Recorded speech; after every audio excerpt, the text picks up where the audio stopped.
You're watching the Action Sports Jax 24/7 network. Now it's time for the Brent and Austen Show.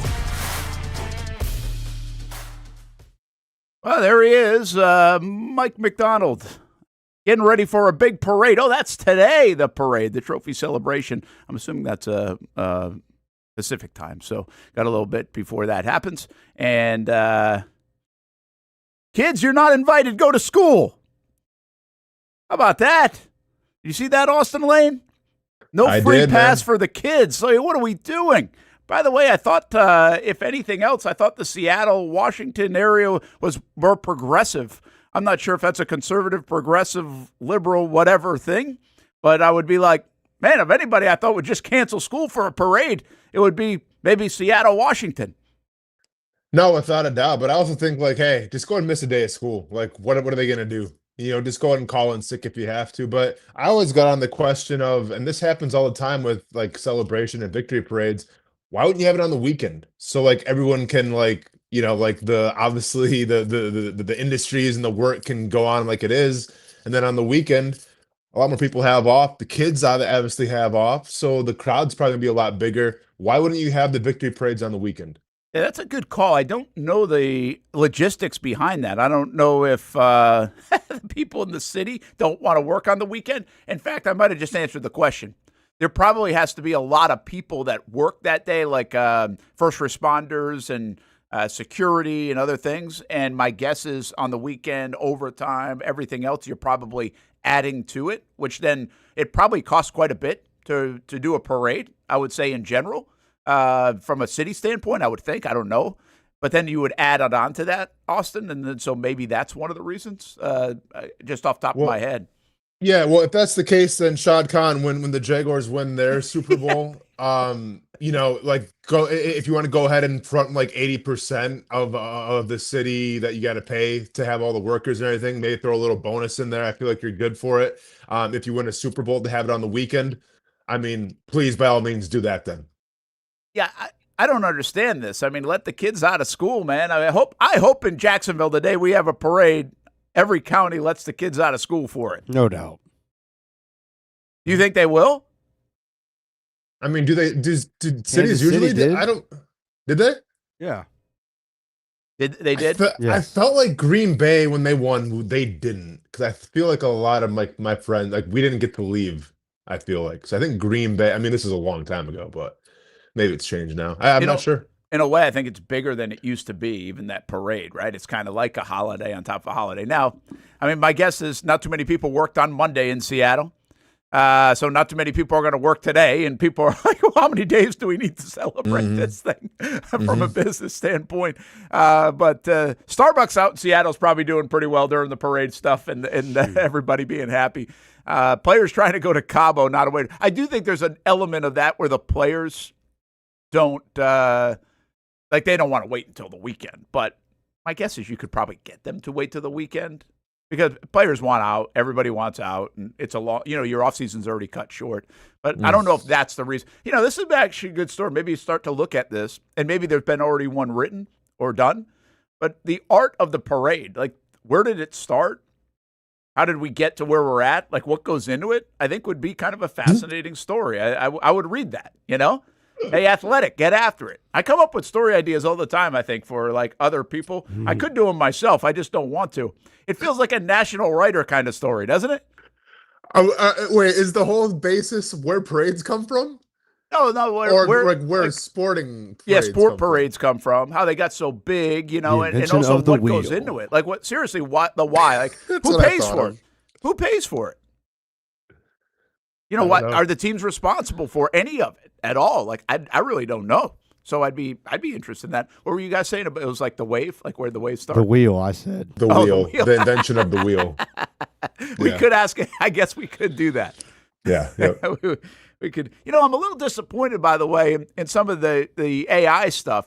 I guess there's the latest one is everybody's, and I don't know how late it is. It might have been 4 weeks ago or a month and a half, whatever. But I keep seeing people say, I'm going to try this, and they make the caricature of themselves using ChatGPT or whatever else, and they're holding, like, they got their dog, and if you like Diet Coke, the Diet Coke's in your hands, and Have you seen those? Oh, I've seen those. Yeah. It seems like everybody's doing them like on Facebook and stuff. Right? Apparently, you have to. The question is like, hey, based off of everything you know about me already, Oh, okay. make a caricature of me. Okay. Yeah, mine wasn't even close. I tried it and like it wasn't. There's nothing to do with me. Wait a minute. Where is it? Seriously, you did one and didn't send it our way? Because like it was, well, think about it though, man. Like I don't go on Chat GPT really, so like when they had no idea. Like it was, like, I feel like it wasn't even worth doing the bit because So it knows you gotta nothing use about it. me. Yeah, I feel like when you type in like, hey, make a caricature of me, it's like all the algorithm and information that Chat GPT has on you, right? So if you searched up like certain things, it'll add to the caricature. Like it had really nothing to search on me, so it literally just made this white dude who has cats around him, which I've never searched up obviously cats on Chat GPT. So I don't know what was going on. It had cats, and then it had like a bunch of like video games and stuff, which once again, never looked up video games on Chat GPT. So I don't know what was going on. If it called you the name you were on Wikipedia before one of your last fights, it would have been unbelievable. Now we're talking. Yeah. I forget the name now. I can't remember either. I know what you're talking about. It was like Dwayne or something like that, I think it was. But Dwayne Lane. Dwayne Lane. There we go. I'm a little surprised, by the way, when you put it in of all people, that it doesn't go back to the Jags or the MMA stuff. Well, he might have had to put in his name. See, then I tried that. I'm like, can you make a caricature of Austen Lane? And I guess like for some reason that violated some kind of copyright because it wouldn't do it. Because like what people have been doing, it's just you go on Chat GPT and say, hey, based off everything that you know about me, make a caricature. So I just assume like it takes all your search history and all that stuff, and then it compiles it. It had nothing to go off of me. Ooh, some people could get really told on. You better be careful. The more inaccurate it is, snitching, Austin, the better it might be for you. That AI Not doesn't really. know everything. Hamby, you haven't tried it? so. Have you tried it, I'm Hamby? not doing that mess. You're not doing well. Okay, so my point of this is, and I don't think I don't have one in here. I don't have one in the. So back in Albany, so I've been seeing these, and in Albany, I met a guy by the name of Rich Conley, and when I left, we had like some guys leave the sports department. I don't know how I found this. I just saw that he was doing some caricature stuff, but more computer generated, not like your cartoony like sketches that you get on your beach vacation. Yeah, not that. All right. So, but he was doing more. It felt more computer generated, and so like when a guy would leave the sports office, like my gift to him would be, we would have like you get like 5 or 6 things that you knew were important to that person, and he would put it in a sketch, and they're really cool looking. They kind of like were a blend of that sketch caricature. What's and his also, name? This guy's name's Rich Conley. I mean, I don't know if he's out there. I think he just did it as a little side job for fun. He was artistic, and but for the last 2.5 decades, like even when I left 1010, we did a whole caricature of the group. Like that's what I got them. Like I got them, and it's just like amazing that all of a sudden now these things are popping up in 2 seconds. I'm like, he is legitimately the first time I've seen somebody steal someone's job. AI has stolen that guy's job. Like that guy was having fun with these things, making a ton of them. That's what he did for a little hobby and side hustle. And AI is doing it in like 2 seconds. On his website. Oh, are you on his website? Yeah. Are we on the website? Am I? Not seeing He does like a lot of them, right? Didn't make the cut. I don't know. Oh, wait a minute. Wait, did he make the old logo for y'all for the? He might have made an old logo, but like the 360. Yeah. Yeah, if it's a 360 I'm looking at y'all on his website, you and Austin. Okay. Oh, he made the ESPN caricature stuff. Yeah, Yes. the caricature one. Yes, he did that. He did that. Oh, yeah, I kind of forgot about that one. So, yeah, that's who I leaned on to do that. That would have been like 5 or 6 years ago, the one we had in my hat. And that guy's out of a gig now, man. All we got to do is like Chat GPT it. Yeah. Yeah. I mean, I feel like artists, music producers, musicians, there's a lot of people I feel like that are kind of being affected in a negative way with Chat GPT. No doubt. And I understand like the impact, and we understand there's going to be more impact, and it's going to really snowball. But I honestly don't think I've seen it in real life until I was seeing this. Like when I started seeing people do this on Facebook, I'm like, oh, I know a guy that's going to be directly impacted. And that was probably my first run-in where like AI again, I think this guy was doing it more as a side hustle, kind of, or just as a hobby. But I don't think it was his job. But it's just wild to see it, and I think we're going to see a lot more of that, including AI Brent and Austen someday, probably. Oh, Can't wait, man. We should Cannot just try wait. it. Try it like on a Friday or something. See how it works. I don't think we're allowed to. Okay. Just yet. championship parades are typically funded through a combination of city and municipal funds and the sports team itself, often supported by private sponsors. Oh, wait, say that again. Do that again. So it's a split of city and team. Oh, so the team does pay for some of it. Yes. Hear that, Athletic? We don't have to spend $2 or whatever a month to read your article about it. We get his Chat GPT it for free. Long live Chat GPT. Don't have to subscribe to people that are reading stuff. So I like it. The wrestling writers still have a job because that didn't work. There we go. There we go. That did not work. Hey, give us an Olympic update. Did you catch anything? Everybody's talking about the guy sprinting up the hill in skis. Oh my god! Yeah, that was ridiculous. That's the. I don't know what's more impressive, the Norwegians in like cross country skiing or the Dutch when it comes to speed skating. Like for whatever reason, like those are like their niches, and that's what they're really good at. Olympic update. What do we got? So last night, some emotional moments in men's figure skating.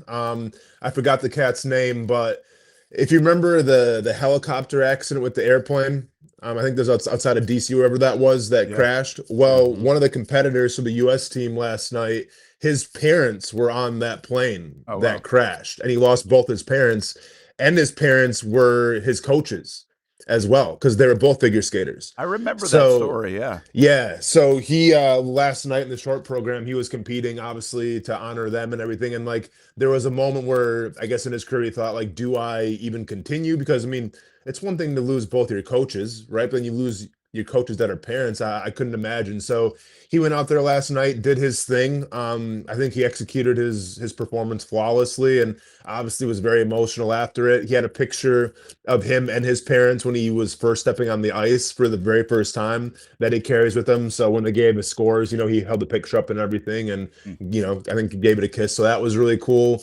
The quad god is the absolute man. He's in first place after the short program. Did a backflip again, did a couple quads. They're saying that, I think this is on Saturday or maybe Friday, whatever. I don't know how the time relates to Italy, but for his long program, he's thrown it in where he can throw at least 7 or 8 quad variations, which once again, I know to the casual fan means nothing, but a quad is like the hardest trick to land, and he's thinking about maybe doing 7 or 8 of them. So that's insane. USA women absolutely dominated Canada in every aspect and fashion of the game of hockey. So that was really cool to see. That's big. It was huge. And then the first African-American women's hockey player scored yesterday. So that was cool to see for Team USA. What else we got? Oh, and then skiing, I was watching Michaela Schifrin, who's like one of the biggest skiers in the world, has been having some problems. It was a combined, so it was a downhill mixed with a slalom. She's the slalom specialist. Her downhill partner put them in first place. The slalom closes the event out. She just had to maintain the lead, and unfortunately she couldn't maintain it and ended up getting 4th off the podium. So this is like not up to a great start for Michaela Schifrin. She won, I want to say, 3 gold medals, not the previous Olympics, but the Olympics before that. In the last Olympics, she didn't like finish 3 or 4 times, so like didn't win anything last year or the last 4 years, and now she's off to a bad start again, which you hate to see. Are we getting to that point, it feels like, in the downhill that it's so difficult, or the skiing events, that it's so difficult that if you actually survive it, like if you finish, it's almost like the NFL season. It's like this battle of attrition. Like whoever is left standing with the most healthy players at the end usually has like a 80% chance of being in the Final Four or whatever. Like, I don't know what the number is. I'm just saying, like, it feels like downhill stuff is so dangerous and so difficult to complete, and the things have gotten so hard from just how icy it's been, or how fast it now is, or the complexity of the race course, that I mean, it just, I don't know how many because I don't watch it day in, day out. I'm just saying it feels like it's like a 50% completion rate, and that might be high. Yeah, to me, I think I mean, it's obviously it's hard to do, but to me, it's the nerves of the Olympics. Because like if you look at Michaela Schifrin this season, like on the world circuit, she's won 7 of 8 events, and the one event she didn't win, she got second. In this event that she competed in her section, which is the slalom, she finished, I think, second to last when all she had to do was just maintain the lead.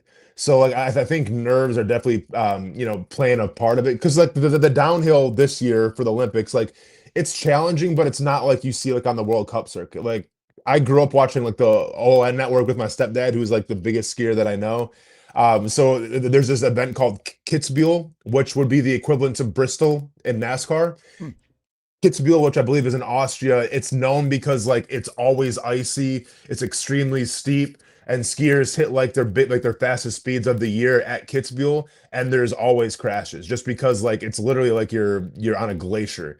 So like it's not as bad as Kitzbühel in terms of where they're at the Olympics, but I think you just add a little extra because now you're not competing on a circuit, you're literally competing in front of the world, and one crash will ruin your Olympic chances. That is wild. Back to the figure skating real quick. You said 7 or 8 quads, which I've watched plenty of figure skating in my life. I haven't watched this yet, so I don't know exactly what you're talking about, to be honest. But is that like almost like a Simone Biles kind of routine where even if there's a little fumble or stumble, that the degree of difficulty is so good? Like, is he going to run away with the gold in that event because of that? Yeah, so basically, yeah, because the guy that he's in competition with is a dude from Japan, and the guy from Japan in the team series or whatever. So the team's basically it's the ice dancing mixed with the short program. The guy from Japan actually beat the quad god in the short program with the team because he was more technical. Like he stuck everything. And the quad god, he was technical, but like he didn't necessarily stick everything to a T. So they look at how your landings are more than even like the degree of difficulty per se. But last night with the short program, the guy from Japan kind of had a big slip up. So he's like 5 or 6 points back right now. He's in second place. And the dude from the US that is like dominant has a pretty like insurmountable lead already going in the long program. So, and once again, this is what he said after the competition, who knows now, but he's going to say he's going to put like 7 or 8 of the quads in just because I think he kind of has a comfortable lead and he wants to put an exclamation point on it. I see. So when was the last time we were really good in men's figure skating? Has it been a while? That's a great question. I have no idea. I mean, I go back to like the Brian Boitanos of the world. When I grew up, it was like Scott Hamiltons of the world. But I feel like we went through a long stretch without, on the men's side specifically, very like a gold medal candidate. But I might have missed the last couple Olympics, and there might be them. So I don't know. I just threw this out there because it's fascinating to me. Like, you're locked into the Olympics. I'm really not. We're sports fans. And, I mean, I will casually – it's not like I hate the Olympics. I just don't lock into it. I'm not – just not. I'll see some of it on social media. And, I mean, if Steph's watching it, I'll probably watch some of it. Or if it's on in the sports office, I'll watch some of it. But I'm not flipping it and finding it.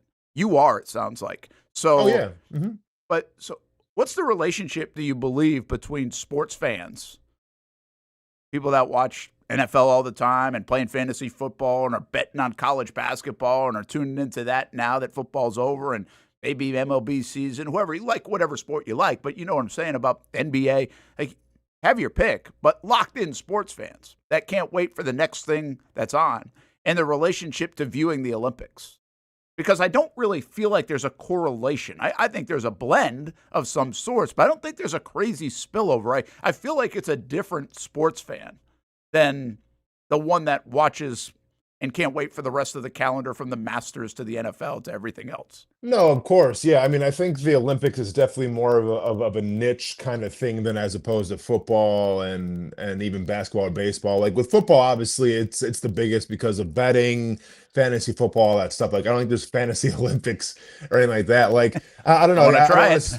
Yeah. I don't know. I don't want to speak like, I think there definitely is a fan base for the Olympics because once again, you're bringing in like the nationalism of it, right? And you're bringing in like people love to cheer for their country. Now, like are people going to be hardcore cheering for curling, or are people going to be hardcore cheering for cross country skiing? Probably not, right? But like when the U.S. men's hockey team, takes the ice, like I'm sure the country is going to rally behind them. So I think with many things, I think people like to pick and choose of what they like to cheer for, and obviously I think the more exciting the sport, the more exciting people are willing to cheer. I think gymnastics is one of those sports. I think figure skating is one of those sports. Obviously hockey, things like that. So but for me personally, like whether it's like I love it all because I love watching anybody at the top of their craft. Like and this can be in anything. Like I watch the Food Network. I suck at cooking. But like I like watching some of the best cooks in the world, try to navigate through the challenge and everything and put something together on the table that looks delicious. So to me, it's more of just like watching someone that's at the top of their game, regardless what the sport looks like, and watching them do their thing. Yeah, that's cool. Yeah, and I get it. Like, I think the wild thing is there's so much money spent on the Olympics, and it feels like it's almost kind of feels like it's a boon for NBC as well. I'm not sure it is, but we know it. Like cities that host it can't wait to host it, but they spend a ton of money and probably lose money. And I mean, look what happened to Brazil after the Olympics. I think a lot of those venues and stuff, like the stories aren't always great. So it's so celebrated. It obviously should be a thing. I'm not saying that. It's just an interesting. It doesn't seem like it's like a money boon for everybody. It feels like it could be like not a waste of money, but a money pit at times. Yet I mean, it's so celebrated and so talked about and so much invested into it. Honestly, it's so separate. It's so spread out now because of streaming and everything else. I don't even know what the viewership is. Like, I'm just not sure.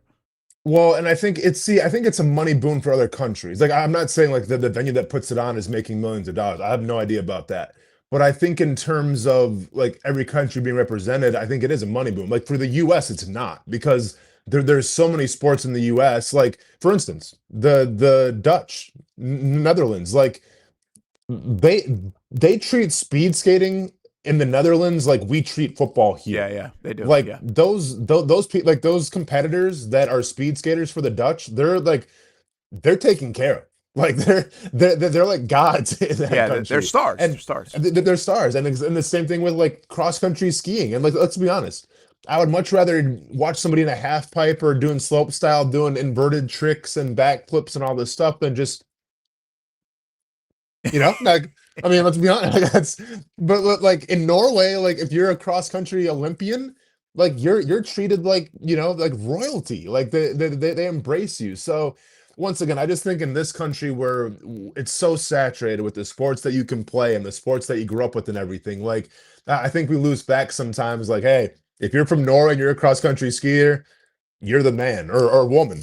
If you're from the Netherlands and you're a speed skater, like you're the man or woman. Like it's just it's perceived differently, I think, around the world. Yeah, I do think it's the one deal. It's the one thing I don't think I'll ever cover. I really don't. I've never worked for an NBC, and now even NBC affiliates don't even send the local folks most of the time. It's just too costly and too long of an investment. But I don't think I'll ever cover one, and therefore I don't know if I'll ever feel it. I don't really have good feel for what all of that is, especially if it's out of the United States.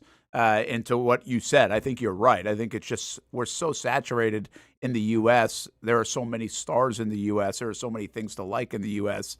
that I don't think we get the feel of a Norway and Netherlands, other places. The other thing that's so fascinating to me all the time, and that just shows my lack of culture, it really does, is I always am surprised. I don't think of Japan as a place that could do well in the Winter Olympics. Climate-wise. They have mountains. Yeah.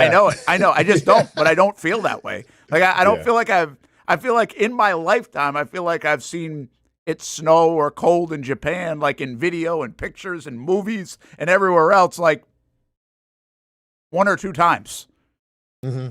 But obviously there's plenty of that. And therefore there's plenty of training for that as well. I don't, it just doesn't equate with me. Netherlands, Norway, those places, it equates. Like it makes some sense, right? But it doesn't really seem to make sense to me.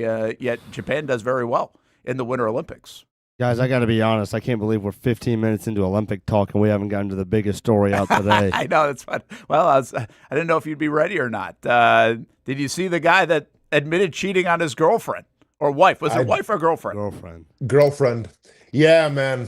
Dude wins the bronze medal from Norway. Hammy, you got the video, or are we get in trouble if we play it? I sent the video to you. I have both. I have the first initial, and then Brent his. They asked him about it in his post-event press conference. Oh, they asked him about the interview? That's what you sent. Oh, is that the one I sent? Yeah, okay. yeah.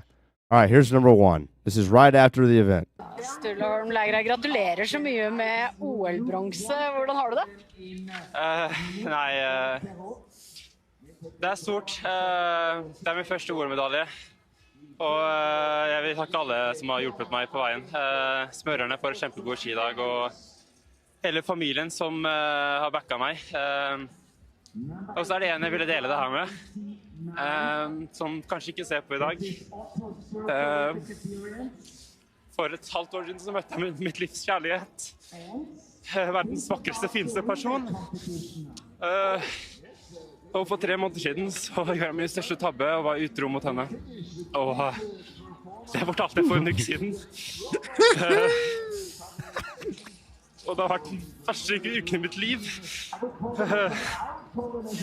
Så jeg hadde gullmedalje I livet. Det var sikkert bare mange der nå som ser på meg med andre øyne. Men jeg har kun øyne for henne. Jeg vet ikke hva jeg vil frem til ved å si det her nå, men... That is the Music City Miracle. That is the Hail Mary of all Hail Marys. Yikes. Dude. That's unbelievable. I mean, the guy won the bronze, you said, right? By the way, bronze. This isn't AI. This happened. Like, I didn't believe it when I saw it this morning. This was a real thing that occurred. So what's the presser? He was asked about it? You have that? Yeah, he was asked about it at the presser. Make different choices during our life, and that's how you make life, basically. So today I made the choice to tell the world what I did. So maybe there's a chance that she will see what she really means to me, and maybe not. But I don't want to think I didn't try everything to get her back. Shoot your shot, man. Shoot your shot. Brent, no, Brent. See, this is you're out of touch here. Brent, do you know how roasted he's getting right now in her friend group chat? Like he is getting absolutely obliterated. And by the way, didn't help that you won bronze, right? If it was a gold medal performance, now come on, the dude won bronze. I mean, what the hell? No, I think he's second place serious. loser. I'm sorry, second place loser. Yeah, bro. And like, listen, and maybe I'm not like reading the room properly. I don't feel bad for this guy. Dude I don't cheated. feel bad for him. That's fine. Like, dude cheated. Like, props to you for throwing the Hail Mary of all Hail Marys, but my guy, you got a Phillip Rivers arm right now. It ain't gonna happen. Don't show it back up on her doorstep with no bronze medal. He said 6 months, not 6 weeks, because I thought the same thing. I was like, all right, love of your life, 6 months. Okay, that's reasonable. But I think it was 6 months and 3 months and not 6 weeks and 3 weeks. So, yeah. I mean, I don't think I think winning a medal and doing this is good enough. I don't know if gold versus bronze matters. By the way, this is a world, and I hate this damn show, but the world seems to love this damn show, The Bachelor.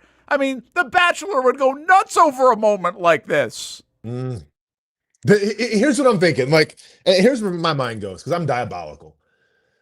He got third, right? Wasn't first place. The guy that got first place from Norway was like, he's like the king of cross-country skiing. So, like, I mean, this is probably, he's happy with third place. And I get it. Yeah, don't cheat and everything. But, like, do you think something good will come of this? Not him getting back together with his ex, because if I'm his ex, we're done. You just embarrassed yourself. Congratulations. But, like, I can see, like, an eHarmony dating website or something, endorsing. Like, this guy's going to be everywhere now for a bronze medal. So, in a way, like, it's topical, because how many bronze medal performers can you name this year at the Olympics? I can't really name one, but the fact that he put his whole life out there, even though I feel like he shouldn't have, like, maybe something good will come of it of monetary value. Not a relationship, but of monetary value. Oh, by the way, there's a relationship coming out of this too. Maybe not with her, but with somebody. Someone's going to fall in love with that he admitted that. I know Well, and then maybe obviously social this- media isn't, but someone Yeah. around the world is going to fall in love with the guy. Like, man, this guy's a really good guy. He admitted his mistake. He put it out there. Like, absolutely, somebody's going to fall in love with that. Like, this dude probably has women DMing him nonstop right now. And on top Yeah. of that, he's probably got the endorsements ringing in because somebody should be smart enough to jump all over this thing. No, for sure. And also, I'm waiting to see the picture of the side girl as well, because, I mean, knowing what we know, I'm sure she's probably a sewer troll. If he's like, literally your first thought is, you know, you cheated on your ex, it seemed like twice with somebody, and then you go out in front of the entire world after, like, you know, your hopes and dreams come true, and you don't even acknowledge the side piece for a couple times. So, yeah, man. Well, Okay, the girlfriend commented. Oh, on really? this. Yes. She remained anonymous. thankfully, for her sake. Good for her. Yeah. Step one. Let's see here. All right. Girlfriend says, ex-girlfriend, it doesn't seem like there's going to be a quote. I did not choose to be put in this position, and it hurts to have to be in it. We have had contact, and he is aware of my opinion on this. I am grateful to my family and friends who have embraced me and supported me during this time. Also to everyone else who has thought of me and sympathized without even knowing who I am. That actually is a a really tough spot for her. I mean, because she didn't ask for any of this. She already got cheated on, and now she's like, but she wins, man. oh, of course she Like, wins. she wins at the end of the day. Like, yeah, it sucks getting cheated on. I mean, that's horrible. But to have your ex go in front of the world and to confess like he made a mistake and like shedding tears and everything, and I'm sure she's over it, like, she wins. It's a 10-8 round. Congratulations to whoever she is. Yeah, she'll, by the way, get endorsements too, is my guess. yeah. She wants them. Here I think is the funniest thing of all of this. I don't know what event he competed in. Well, he's from Norway. Take a giant guess. Yeah, I would take a guess too. Cross country skiing. There you go. But he had plenty of time to think about it in training. I mean, what else are you thinking about? That's unbelievable. By the way, Austin, we're going to let you go early today so you can get on your way. And we're going to go take a break and visit the Iceman and down in Daytona as well. By the way, I got Jared Odrick coming on at 11 o'clock. He's now racing cars in the Trans Am series. How you can have me on with Jared? That's my dude. He couldn't do it tomorrow. I'm sorry. Unless you All want right, to come back on at 11. No, unfortunately, I'll be training, man. But tell him I say what's up and everything, man. That was one of my dudes from the Senior Bowl, and then we kind of stayed in touch after. Oh, okay. Time with the Jaguars a little bit. So. I didn't draw that connection. I will. I will do that. Yeah. Tell him I say what's up. But I would like you when you win your fight on March 21st to at least unleash something post game. I don't know what, but start planning it now. Okay. I already know exactly what I'm going to do. Don't worry. I got it. Not going to share it, but I got it. Okay. All right, good. We'll all be surprised. Just say shout out to Sterla. Nobody will know what that means except for us. That's the dude who. That's his I don't know name. the guy's name. I just know what he did. Yeah. Don't get me in the middle fair. of something, though, please. Okay? Can I ask for that we'll now? see. Can we sign like We'll an see. NDA or something like right now? I'll just say this: this ass whooping was sponsored by Brent and Austen. You know, Yeah, that's right. tune into the Action Sports Jacks 24/7 network. Yeah, There we go. Which also is daily sponsored by Preparation H. If you listen There to we Jason go. Hamby, there you go. Great shout out. And all the fans in England are just like, what, bollocks. Look at this wanker, or whatever they said. Top 3 things. Yeah. That'd be great. All right, man. Go have a good training day. Cool. And, See y'all tomorrow in studio. Yeah, we'll be back at it tomorrow. Let's take a look at the Iceman. They're out at the arena today, sometimes at the Igloo, obviously practicing, but getting ready for some hockey this weekend in Jacksonville. Iceman got to get on it, man. Got to get on it. Got to get some wins. Last time we were down at the Igloo, they were kind of right in the mix of that final playoff spot. They've hit tough times. Got to start finding some wins now here in the next couple of months. We'll visit with Marcel Robinson. He's at Jacksonville Iceman practice. Stuart Weber is down in Daytona. We visit with Jared Odrick today. Chris Hayes from JU Baseball as well. We got a lot happening here on a Wednesday. We're excited about it. Hanging out with us. I thought that was a still picture that you were zooming into. He's not moving. Oh, dude, yeah, I'm not really sure what he's doing. I really want to know, though. I really thought that was like a still image that was zoomed in for a moment. Nobody was moving on the ice. Now we see movement.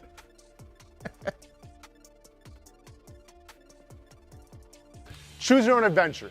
It's not just a saying, but a way of life here at Cycles of Jacksonville. And whether it's 2 wheels or 4 wheels, at Cycles of Jacksonville, a great adventure awaits. With brands like Honda, Vespa, Segway, and Triumph, Cycles of Jacksonville has you covered with their inventory featuring a 60,000 square foot building. If 4 wheels is more your thing, check out the largest selection of Honda Talons in the entire county. No matter what you're looking for, Cycles of Jacksonville is going to have the selection you need, all with great financing and rebates. Plus, if you're active duty military, Cycles of Jacksonville will offer you 0% financing along with great discounts for military and first responders. And when you want to get off the road and set sail, Cycles of Jacksonville has you covered with everything you need to get on the water. So if you're ready for a great adventure, let Cycles of Jacksonville be your guide. Located off Atlantic Boulevard, or check out their website at cyclesofjacksonville.com. How do we make Mason's famous lobster rolls? It's simple. We get up before dawn, head into the open waters of Maine, haul in our traps by hand, and send only the best straight to our restaurants, where we add warm butter or chilled mayo with a squeeze of lemon and pile it on a toasted split-top roll, just like it's been done for nearly a century. That's the recipe for Mason's famous lobster rolls. Thanks for meeting me here. You okay? You're my only lawyer friend, and I need your professional opinion. Okay. You see that brand new Hyundai Tucson out there? Yeah. That's all I paid for it. Do you know what you want? Yeah. I think I do. Enjoy your new car. Thanks. Bye-bye. Deal so right, it almost feels wrong. The Hyundai Getaway Sales Event. Lease a Hyundai Tucson for $259 a month, or get 2.99% APR, or get $1,750 bonus cash. Hurry in.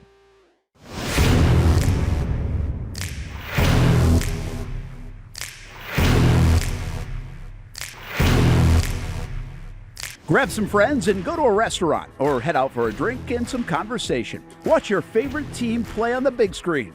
Or how about play some games? You can do all of that in one night at Best Bet. Each location has a different vibe, its own personality, like here at the original Best Bet in Orange Park. When you walk through these doors, everybody knows your name. And here in St. Augustine, it's the newest location. Play some poker. How about the table games? And don't forget about Ace's Sports Bar and Grill. And then there's the Jacksonville location right here on Monument Road. It's the biggest poker room in the state of Florida. Maybe you'll find yourself a seat right here at the final table. Best Bet, where you can have the best of times. And that makes you always go home a winner. Try any of the 3 locations, and you can always visit bestbetjacks.com.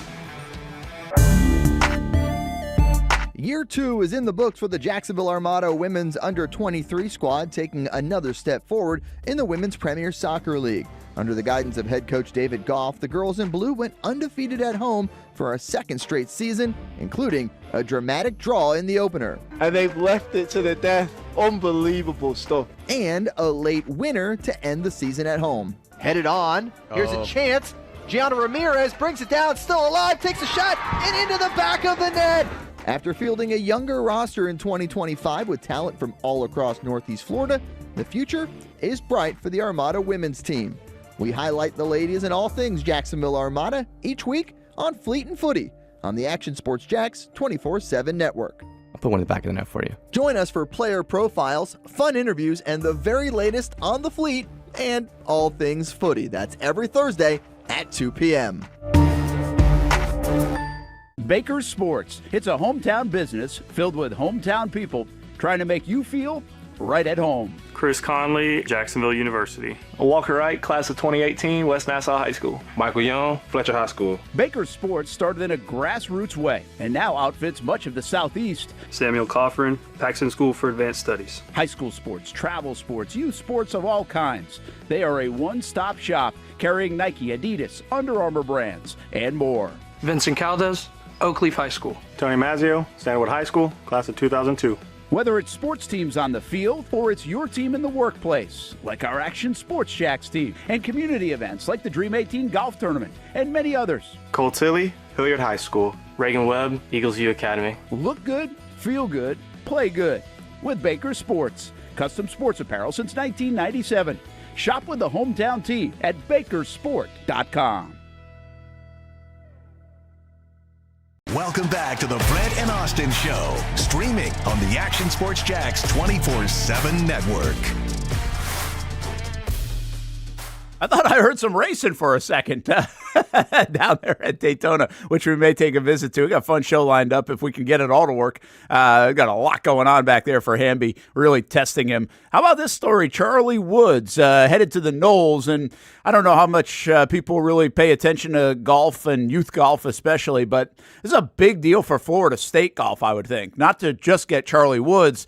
They've got a player that's even better than Charlie Woods, and Charlie Woods has become a pretty good golfer. He was just like okay in his early teenage years. He wasn't like a star, like world rankings at the junior level, but the guy that has been that is from Jacksonville. That's Miles Russell. We've mentioned him a bunch. He also is committed to FSU. Now, who knows if these guys don't turn pro? I mean, I guess that's always an option still. But college golf has become such a fun thing and a good pathway to the PGA Tour that I think a lot of these guys want to play college golf. In fact, I can't remember the guy's name now, the number one player in the country who shot like 25 under in his last tournament, number one player in college golf. He went back to school. I think he's at Vanderbilt, if I'm not mistaken. But he went back to school because, like, listen, why would I leave? This is awesome here. And by the way, now they do get paid, to play college golf. And on top of that, they've got all their sponsorships and the path to the tour, and you're with your buddies, and college life is fun. And they want that experience. It's like baseball is like that as well. So really a great get for Florida State. Now, for two different reasons, in my opinion, Miles Russell and Charlie Woods are good players, so that will really help them and maybe someday win a national championship. There are a lot of good golf programs out there to compete with, from Florida to Vanderbilt to, Oklahoma State, Texas. I mean, you got them all.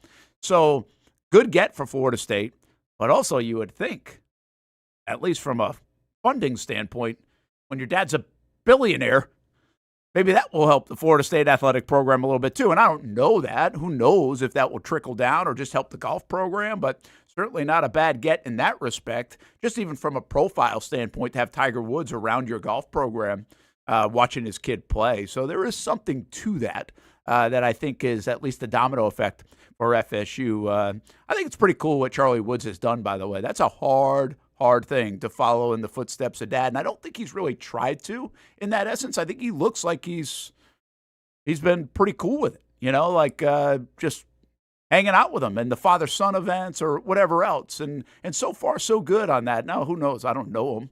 I don't know the kid. I haven't heard things about the kid, but I think that's a really challenging deal now if you're the son of Tiger Woods and you choose to play golf. But it seems like he's his own young man and not trying to be dad. So I think that's kind of a neat story, and hopefully that continues to be the case. He can craft his own path along the way. All right, we going out to the Iceman, or we going down to Daytona? Daytona, okay. Both. Look at this. This is called a double box, folks. We got cars practicing down at Daytona. Stuart Weber is there. He'll visit with us a little bit later. He's down there all day for NASCAR Media Day. He is in just a wonderful spot. That's where he loves to be. Now, I mean, I'm not sure Marcel Robinson, the place he really wants to be is on the ice. I'm not sure that's where he would pick. Tomorrow at TPC Sawgrass could be a little bit better of a place for Players Championship Media Day. But Marcel is out there at the Iceman trying to find a win, Marcel. How we get these guys a win? If I had the recipe for that, I don't think I'd be talking. I'd be out there skating. You're absolutely right. It's wins are hard to come by for the Icemen right now, and they're kind of entering the point in the season where you got to find some. Bottom of the table in the South Division is not where you want to be, especially with what's like a month, 2 months left in the season, and you got a good team coming here today that they're going to play. So we got some work to do. We got some work to do. Yeah, what's tonight? Tonight is, I know they play on Saturday as well, I think Valentine's Day. And then they got a midweek game, Hardesty, here on a Wednesday. That's why they're practicing at the arena. Yeah, so we got a triple dose of Iceman this week, 2 home games, 1 road game. Tonight they play the Kansas City Mavericks, who, by the way, are the top of the table of the entire league. So that's nice. Thanks, guys. Yeah. So they'll play the little midweek tilt. $3 beer and wine night for all those who partake. So push comes to shove. We don't know what's going to happen on the ice. Hopefully the Icemen get a win, but I can tell you what, everyone that's going to be sitting in these comfortable seats behind me, they're definitely going to win tonight. How much? Hopefully responsibly. But Friday they hit the road. They go to take on the Savannah Ghost Pirates, and then they're right back here in the arena on Saturday for a fun night. So hope you don't have any concrete Valentine's Day plans. Hopefully you're in good standing with your significant other if you're trying to come down here on Saturday night. They should have invited the cross-country skier who just won bronze. Oh, well, I don't think he has anything to worry about. I think that he's probably in a bit of a doghouse. That's probably putting it lightly, so I can imagine that he won't be here under any circumstance. Or maybe he will. I don't know. Is it hard to get a feel for how the vibe is around the team, considering the last couple of weeks haven't been great, and they're right there on the 4th spot for the Icemen to, and there's a lot of hockey to still be played, so they can still catch that spot. But can you at all get a sense of the vibe, and is there kind of a little concern? It's a different year for the Icemen. Ever since they've been in Jacksonville, they've been very good, very competitive. Not to say they're not competitive right now, but they're not as strong as they have been. And I know injuries are a big factor and other things, but I'm more concerned about, do they still feel like they can get where they want to go? Yeah, I think you're right. This has been a little bit of a different year, not even just on the ice. Obviously, we have had a little bit of a pause in the season with the strike and everything going on. Injuries, as you said, obviously part of the game. But, there's definitely still a sense of sort of keeping the main thing in the sense of there's still a lot of hockey to be played. Looks like they're about 11 points. I want to say maybe like 10 or so wins out from that 4th place spot in the South Division. Of course, the top 4 teams in the division, they make the postseason, something that the Icemen have, as you mentioned, are very used to doing. So not really any panic, but definitely probably a little bit of a sense of urgency at the same time. You don't want to go out here and press, right? You don't want to go out here and kind of get outside of your game and play outside of yourself. Today was definitely a little bit of a lax practice, if you will, kind of an optional skate for the guys out here. Just kind of get a little loose before the game today. I can tell you one thing, if they can come out here and they can perform well, even if they don't get a win tonight against Kansas City, you hope that they do. Coming out here, putting out a big performance and picking up a win against Kansas City could definitely, hopefully, I would say actually it's probably the better term, boost some momentum to kind of get this thing rolling in the right direction as we go down the stretch. Marcel Robinson at the Jacksonville Icemen, your plan is to catch up with Coach Tickle as well, or at least some of the folks with the Icemen before the game today. Yeah, hopefully trying to, as you can see, everyone's kind of left me out here, which is kind of fitting. I'm out here alone, which is exactly what I'll be on Saturday for the Valentine's Day special here at hockey. So I guess we're just keeping with the common theme. Let's find this guy a date for Saturday night. Self shots, I really appreciate. But the Zamboni's here. My guy Jerry's here, so maybe I'll hop on the Zamboni. Dude, go ride on the Zamboni. I'll be as jealous as I've ever been of you if you go ride on the Zamboni. Well, I do have a little bit of an in. I do know Jerry's wife. Shout out to Stacy. So if he doesn't let me on the Zamboni, I'm going to tell her, and he'll be in the doghouse just like your boy over there in the Olympics. So that's going to be my in. That last comment is unrelated to Valentine's Day, folks. It certainly is. Marcel, do you have any idea what the goalie was doing when we took your shot just a few minutes ago? I mean, he was he was locked still. In, baby? Yeah, he was locked in. He was locked in. To be fair, he did just literally probably maybe 20 seconds before you guys took the shot. He just finished getting absolutely peppered in the goal by some guys that stayed on the ice. So he was probably catching his breath a little bit. The drill was pretty intense. He probably had about, I want to say, maybe 6 or 8 shots from close range within the span of about 2 minutes. So I got to give my guy a little bit of a break. He was probably tired, but also locked in because he knows that he's not allowing anything to get past him tonight against Kansas City because it's Iceman over everybody tonight. Iceman over everybody. We'll see him at the arena. Marcel Robinson will probably check in again a little bit later on in the show and more with the Jacksonville Icemen. Thanks, man. And here it is. Look at those two guys right there. Marcel Robinson maybe riding a Zamboni, and Stuart Weber and Pit Row at Daytona International Speedway. What a day on the Brent and Austin show. Weber probably can't hear us because he's got loud cars going on. Total opposite of what's happening with Marcel. It's pure silence at Marcel's arena. It's pure mayhem at yours, Stuart Weber. Yeah, they actually just wrapped up the opening practice session. If you guys can hear me all right, the cars have quieted down, which is good timing for us here. And yeah, Austin Cindric, fastest on the track here in the opening practice session at Daytona. Everybody just getting things cranked up. First cars on track all week, so pretty excited about that. Yeah, so how long this goes for a couple more minutes, and then how quick does this week start unveiling itself, if you can hear me, because it seems like everything is there less testing than there used to be like a couple of weeks ago, and now everything shrunk down to what it is right now in this week and trying to get ready for the 500 and all the other races? Yeah, over the years they've definitely limited as far as how much track time you can get, so much so that like Brad Keselowski, who broke his leg over the offseason in a skiing accident, just earlier this week, he tested at a different track in order to make sure that he's fit to race.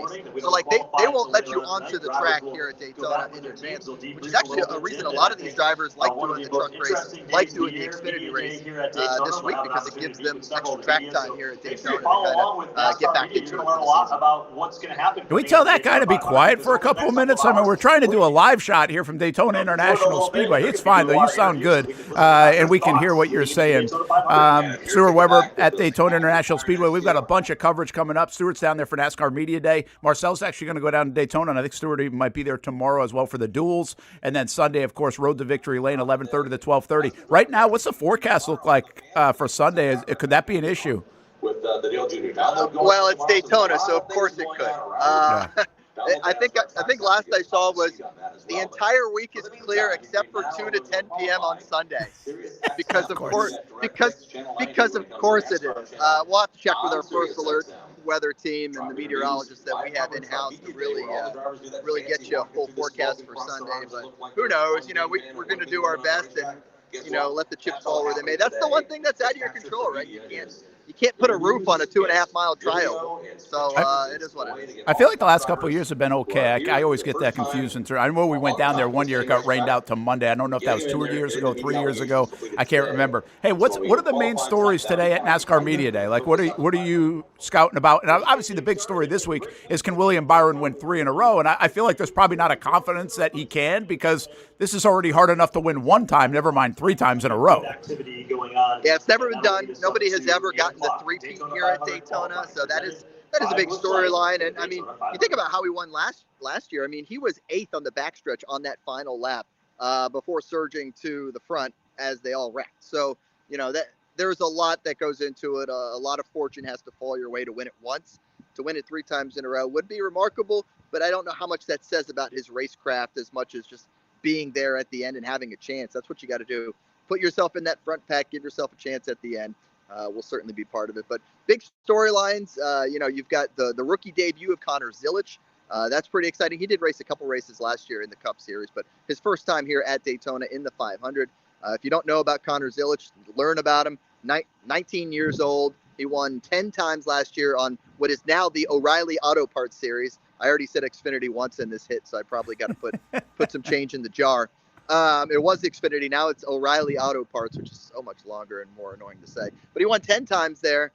Didn't win the championship, despite winning 10 times. And that's because of the way the playoffs work, right? Well, that's another big storyline for this year. The playoffs are gone. They're back to the chase. So 26 race regular season, 10 race chase. So basically top 16 after 26 races, then compete over the final 10 races to see who is the champion. This is how they kind of first did it about 20 years ago when they introduced this new way of deciding a champion. And now they're going back to that way. Allows for more consistency, it doesn't come down to that last race between 4 drivers, which was always a little wonky as a way to do it.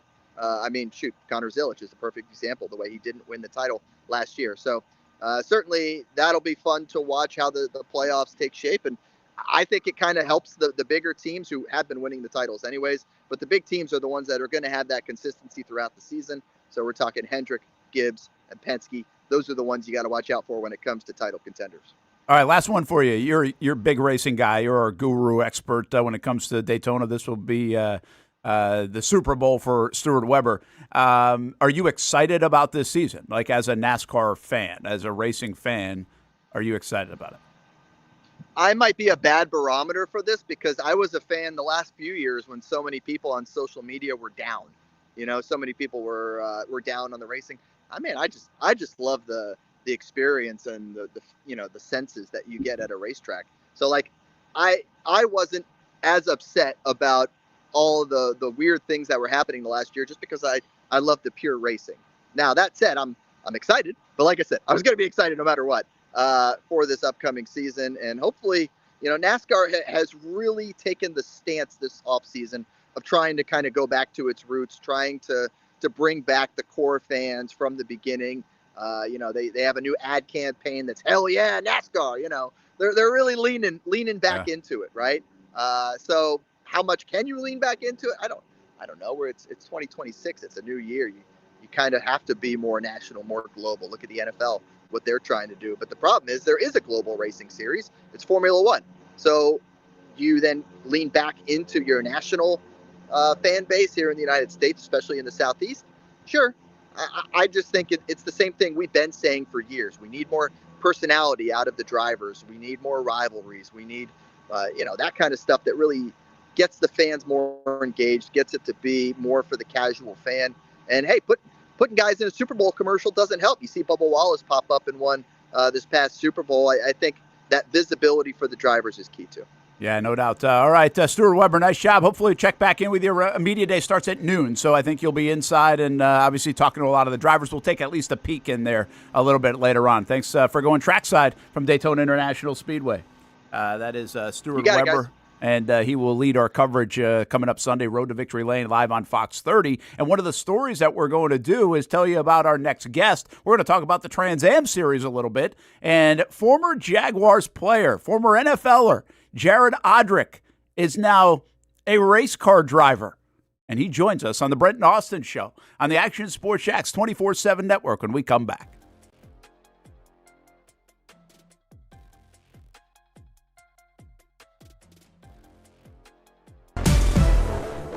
CGC Water Treatment and Plumbing is taking their 75-plus years of expertise and expanding to CGC Home Services. Water treatment and plumbing is still a big part of what they do, and now they can do even more for you. Home services like kitchen and bathroom remodeling, showers, sinks, faucets, toilet repair, backflow testing, and the list keeps going. Find all they can do at cgchomeservices.com or give them a call, 904-298-7052. It's a new look and a new name with the same expertise. They've been serving homes like yours since 1946. CGC Home Services, right here in Jacksonville, off St. John's Bluff Road, 904-298-7052. And visit cgchomeservices.com. Florida license number CFC 1432579. We've been telling you about the Action Sports Jax 24/7 network for over a year now. How to find it, what to see. Simply put, it's TV online. Local sports content all day, every day. Just like this. Did you always want to make history? Like, think that big, or just say, hey, I want to play in the NFL? I always say I want to play in the NFL. That's it. Back to her left side. Takes a shot. And into the back of the net. Oh, what a pass. Oh, my goodness. What a pass. Say he doesn't make a tackle, you still feel like his presence is felt in every single play. I did have a sense that they wanted to be bold, that they wanted to make a splash.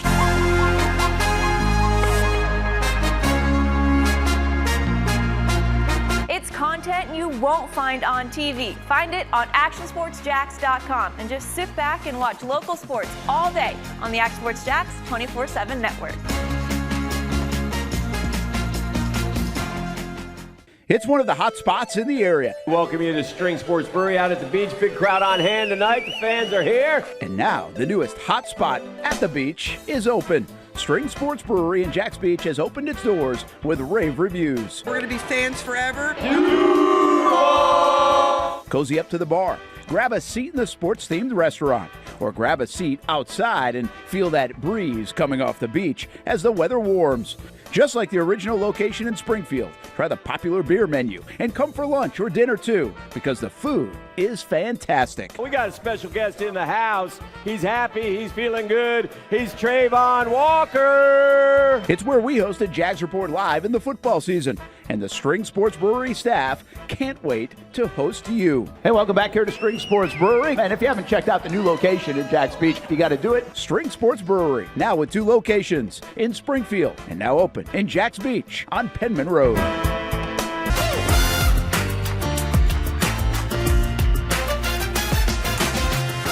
Empower a future, inspire a dream. It's a bold but simple mission for the Jacksonville Police Athletic League known as Jax PAL. Help the next generation of kids in Jacksonville shape a brighter future. Their after-school programs, teenage leadership programs. There's community outreach. This has been just an awesome opportunity to be out here with my colleagues and do something good for the community. It's really been an interesting opportunity to just see everybody work together in a way that we don't normally in the office. And there's sports.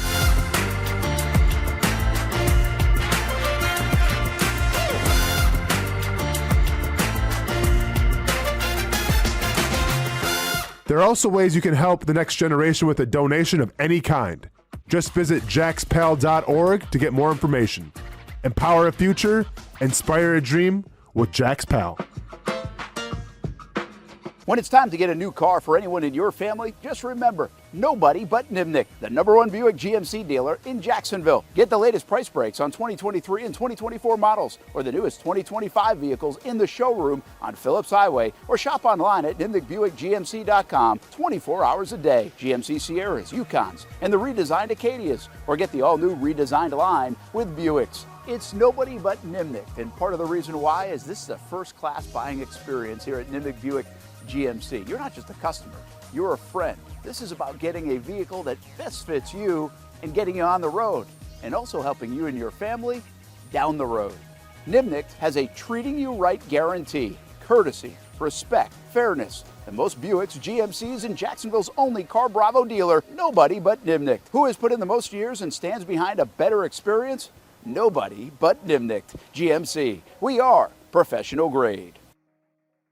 Welcome back to the Brent and Austen Show, streaming on the Action Sports Jax 24/7 network. Well, you can't really make out who that is, can you? If I didn't tell you. Of course, if you were listening to the last end of the segment prior, before we went to break, you probably know who it is now, but I'm always fascinated. In fact, I do a show every day with a guy that life after football is always fascinating enough for me and to me. And with all these guys that we cover and see what happens after the NFL. And, well, that right there is Jared Odrick, who is now racing cars for a living and the next phase of life after football. Brent Martineau, back here in the Action Sports Jax 24/7 network studios. Austen Lane, by the way, is in fight camp in Orlando, and he's really mad that he's missing this show and this interview with Jared Odrick right now. And as we say hello to Jared, and we'll probably put a picture up of you because I know it's a little fuzzy, but we wanted to get a good look at Jared Odrick before out of the race suit, under the helmet, from the NFL to the race car. How you doing, man? Good. How are you? Thanks for having me. Yeah, thanks for joining us and taking a few minutes. Where are you right now? Not like what city? Like where are you doing your thing? City, yeah. I'm not sure how much I do cities anymore, but because racetracks are usually out in the open country. But I'm in Pennsylvania, so I'm in like Lancaster, Pennsylvania, outside of Philadelphia, with all the Amish. That's back home for you, right? That's where you grew up. It is back home. And I saw some things on you over the last, 4, 5, 6 months.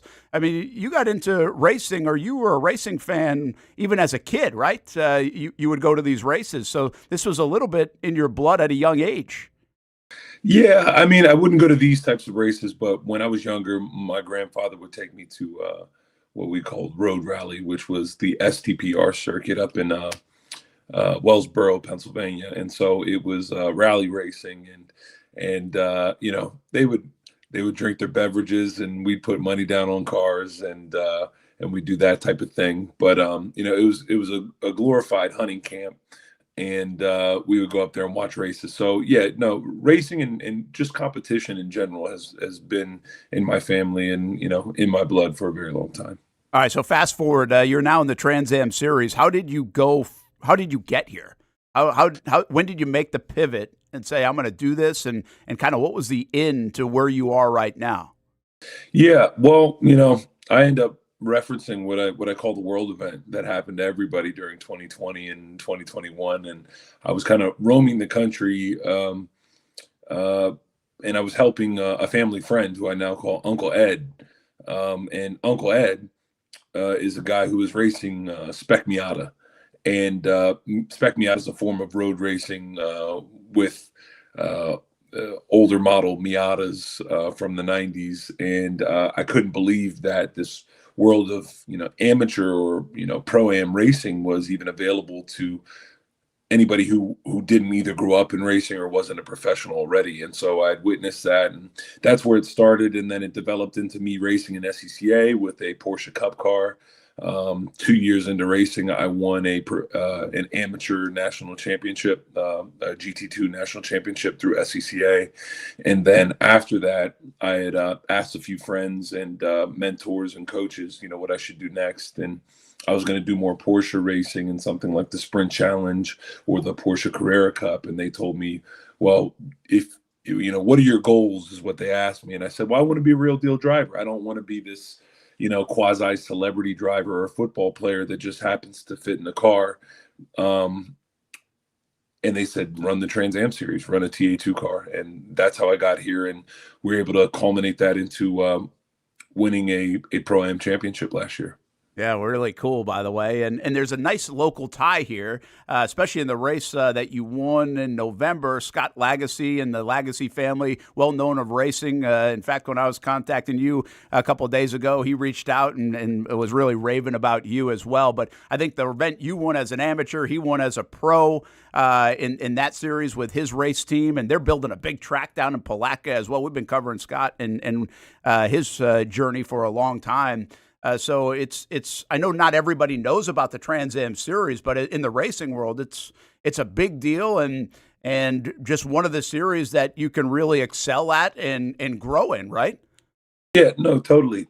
Trans Am's been around for about 60 years, and we're actually celebrating the 60-year anniversary. And it started off with production road racing cars, where the names like Donahue and plenty of other great drivers have blossomed and brought the series into the American forefront. They were kind of rivaling NASCAR at one point, and then the cars kind of transformed, and they went from production cars and eventually transformed into stock car racing, and with private chassis makers, somebody like the M1 chassis, which is made by Scott Lagasse and his family. And so yeah, I think the biggest thing that I've noticed is that we've gone from production cars, or the series has gone from production cars to stock cars, because it's been doing its best to be a steward of the best type of road racing competition, right? So obviously something like IMSA really dominates the kind of American eyeballs when it comes to production car road racing. But when it comes to stock car road racing, max horsepower with no ABS, no traction control, what you're dealing with is analog racing, and what you're dealing with is driver development. And that's what we get a lot of young NASCAR kids, because now 1/4 of NASCAR's racing schedule is road racing. Right. So it's become a way to win a championship and become competitive alongside, a guy like myself, who I would consider a lifelong sportsman, who's competing against these developmental kids. And that's where we're at. TA2 is the platform that I race. And the 2 stands for kind of an evolution of the series, going from just Trans Am to TA2. And that's what we race, and that's what we try to win at. Did you know you were pretty good right when you got in this thing, or right when you started racing after football, or have you really gotten that much better? Well, I think it's a little bit of both, right? I think it's a little bit of both. Where, I had done a random track day. The funny thing is that when I signed my Jags deal, is when I went out to Vegas to celebrate with two of my longtime hometown friends. And we went out there and we did this dream track experience. And I had hopped in a GT3 Porsche that they had available there. They had Lambos, they had Ferraris, they had all the stuff, right? Nissan GTRs.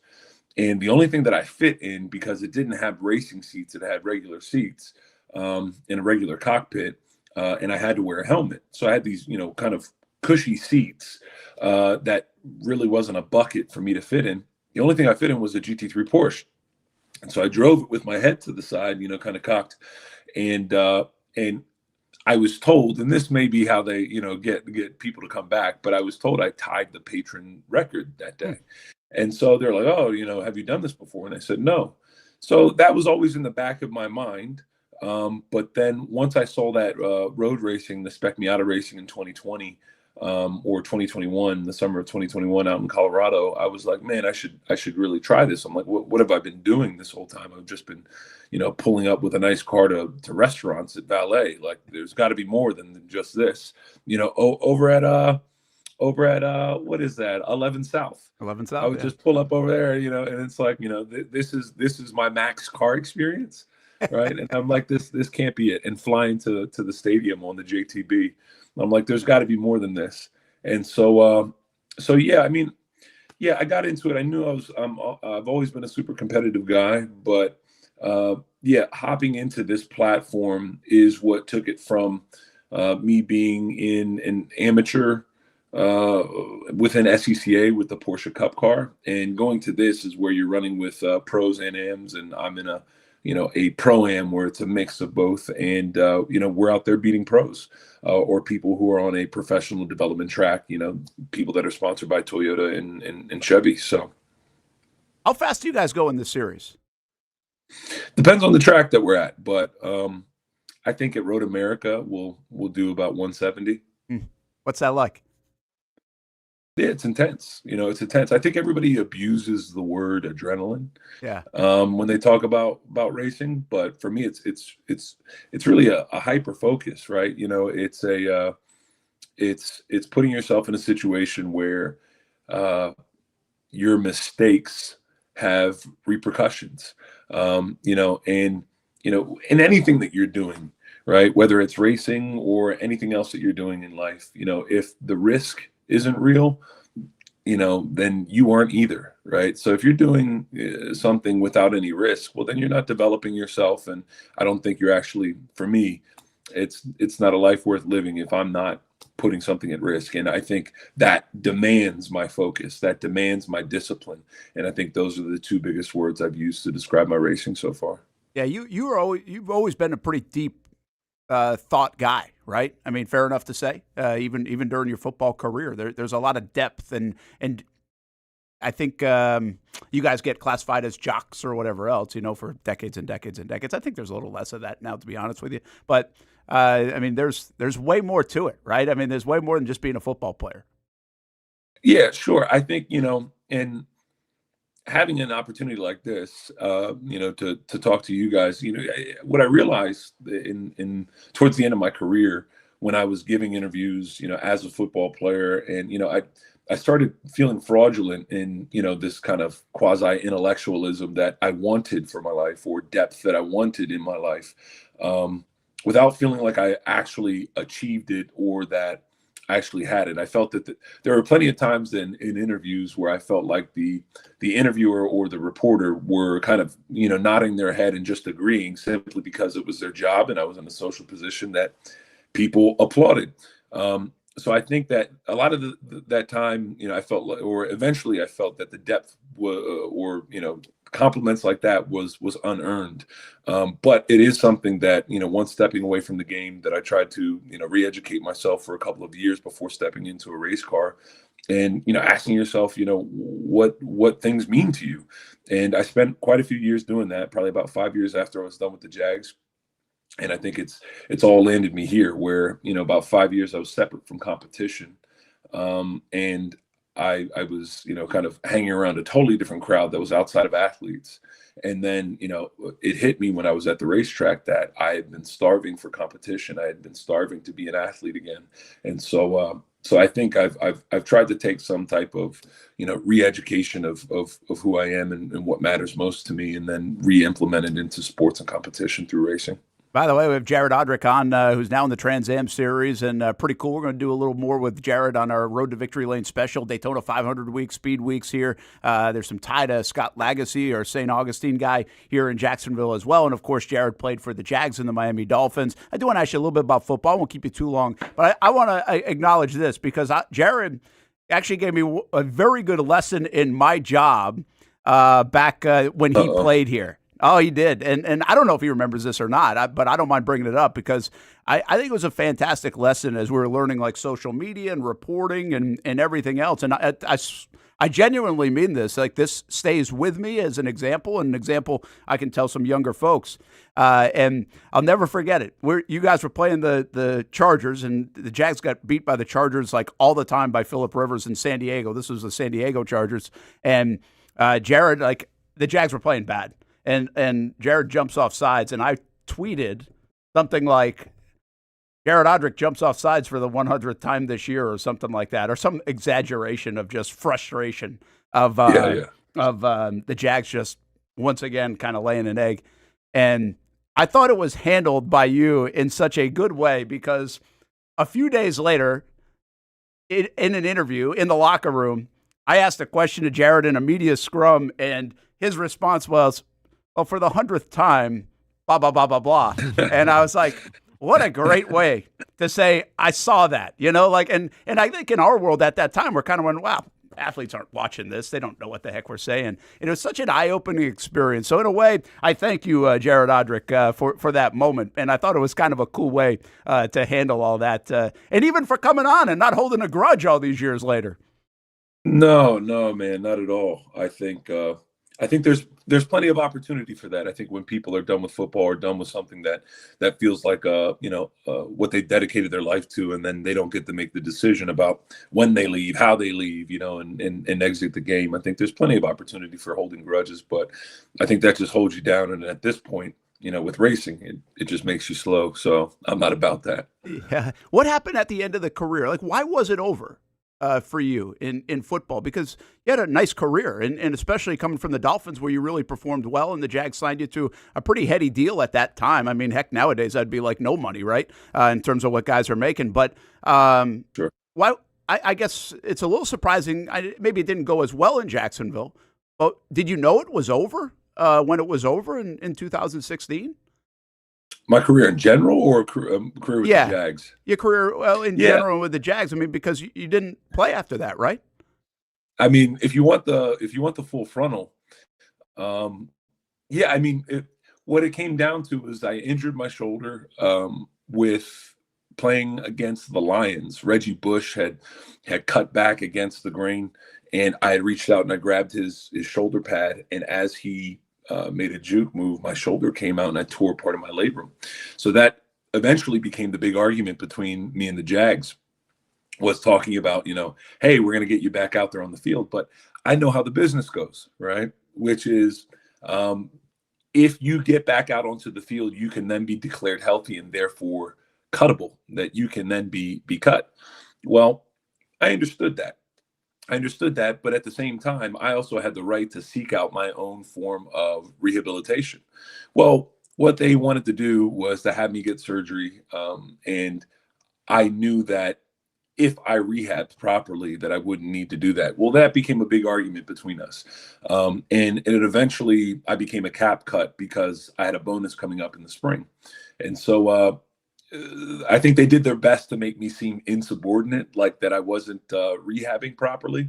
And so they started fining me anywhere between $50,000 up to a $250,000 fine of money that I didn't make yet. It was money made of the potential bonus that was coming up. And so we kind of got into a nasty dispute.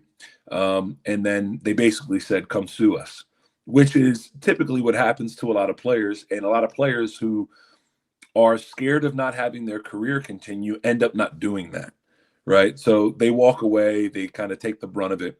Well, what ended up happening is that I got cut, and then I got into a 4-year dispute with the Jaguars.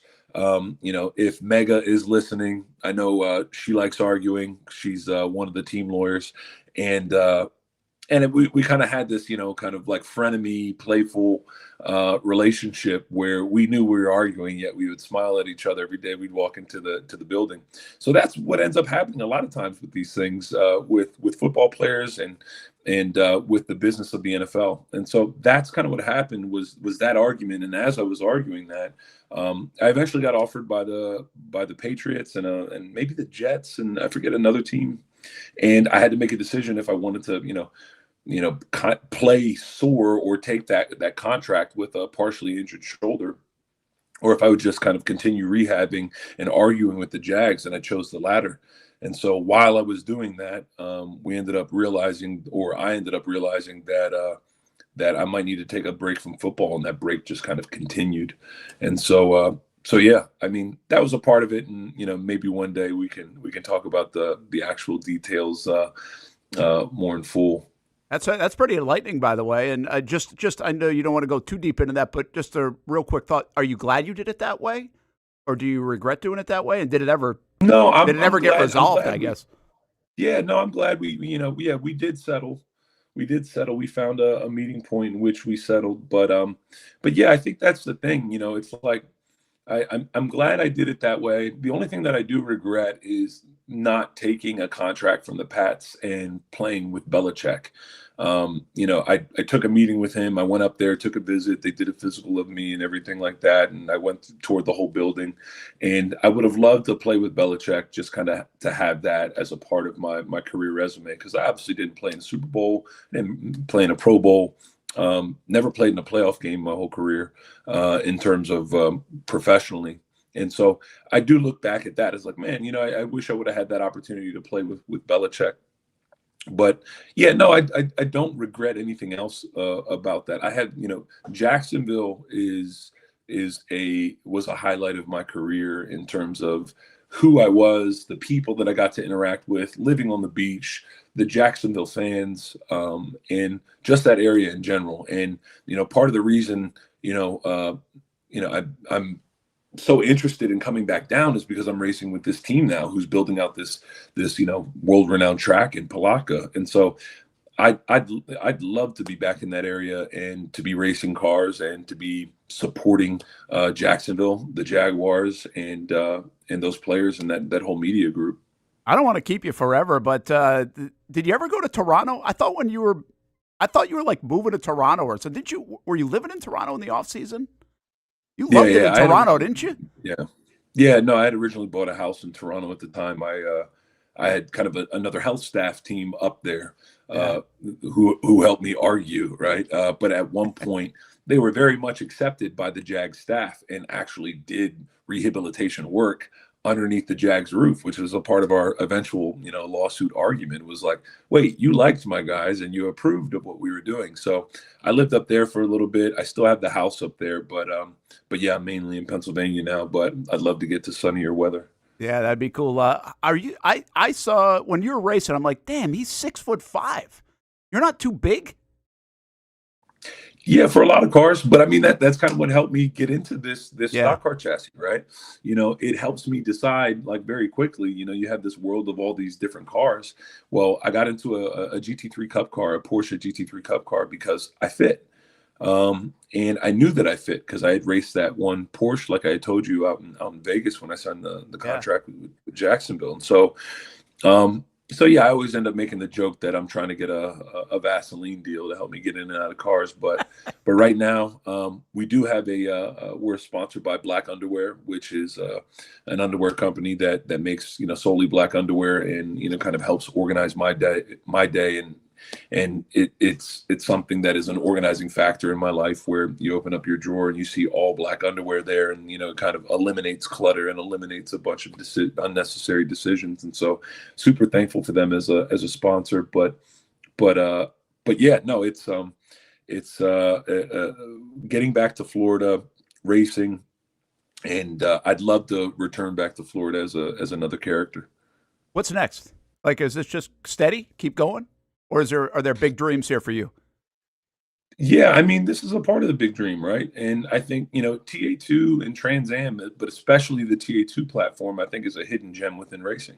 And I think a lot of people know that. I think people are actually scared of the series because of how raw the cars are, right? Because of no ABS, no traction control, and 530 horsepower. It is probably the best tool for you to hone your craft of driving that there is on road course racing.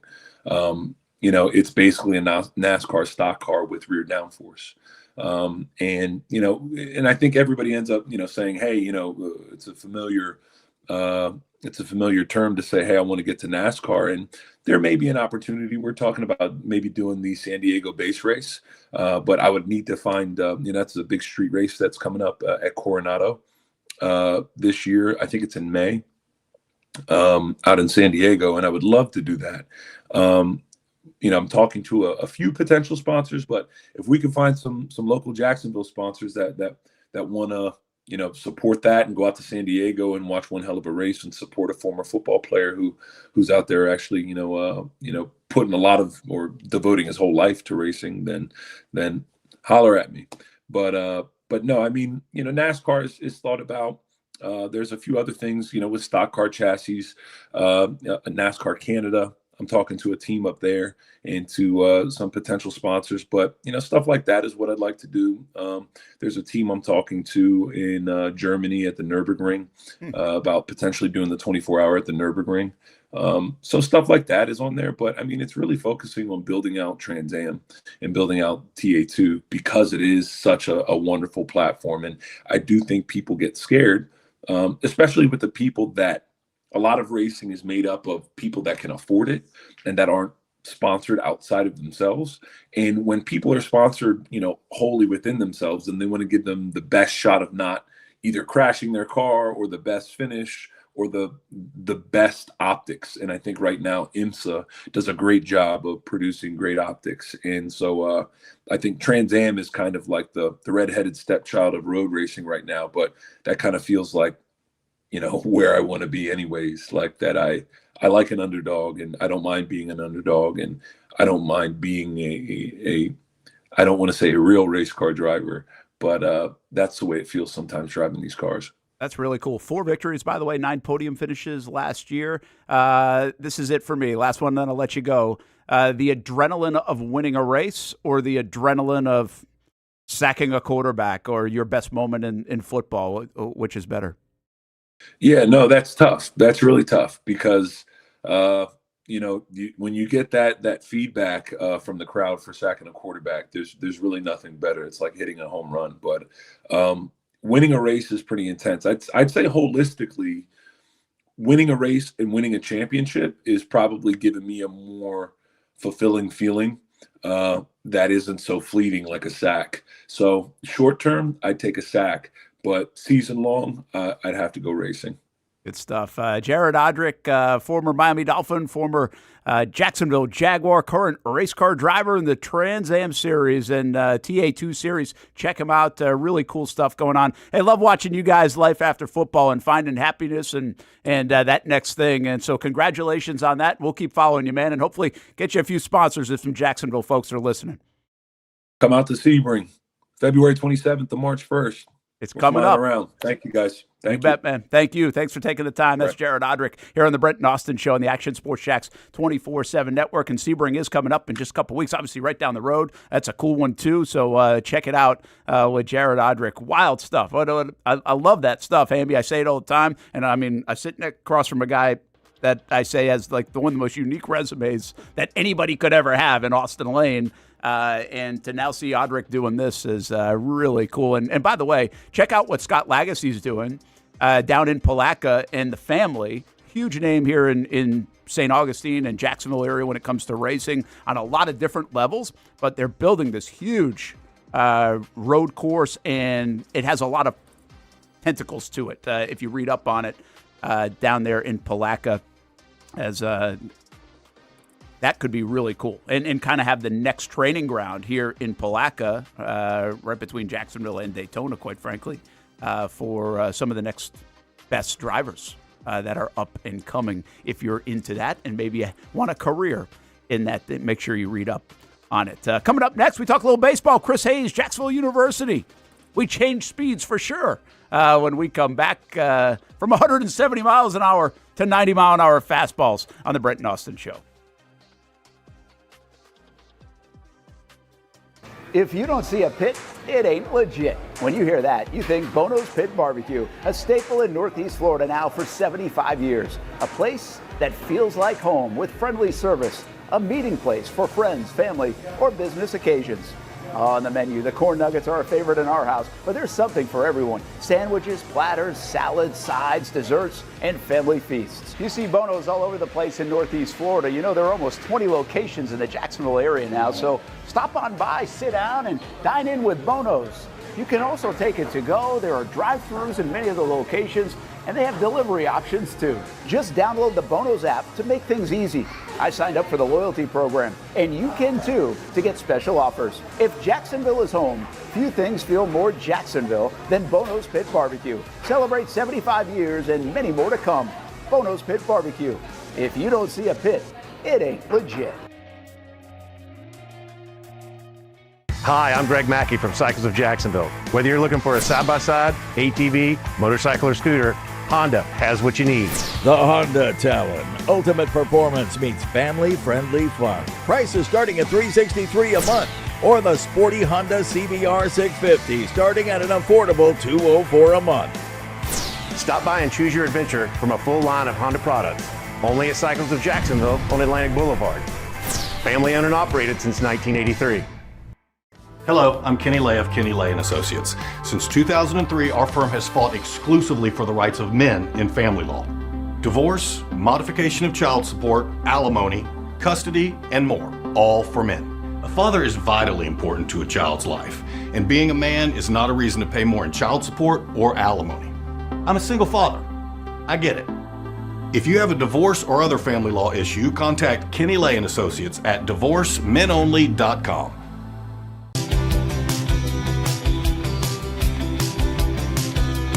Welcome inside the Armor Guard exterior and gutter helmet showroom. There's a lot going on, like glass exteriors, replacement windows, and down there we have the retractable screens and awnings, plus hurricane protection.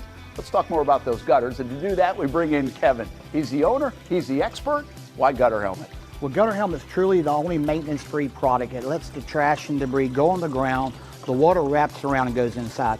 Unlike filters, they sit on top of the gutters, and the trash and debris build up on top of filters, which requires maintenance. With Gutter Helmet, we're going to keep you off the ladder, the most dangerous thing in your garage. With Gutter Helmet, you'll never clean your gutters again. So get off the ladder and put on the helmet. Gutter Helmet. Get a free estimate at gutterhelmetofnorthflorida.com. You can also call 904-762-7779 or visit the showroom on St. John's Bluff Road in Jacksonville.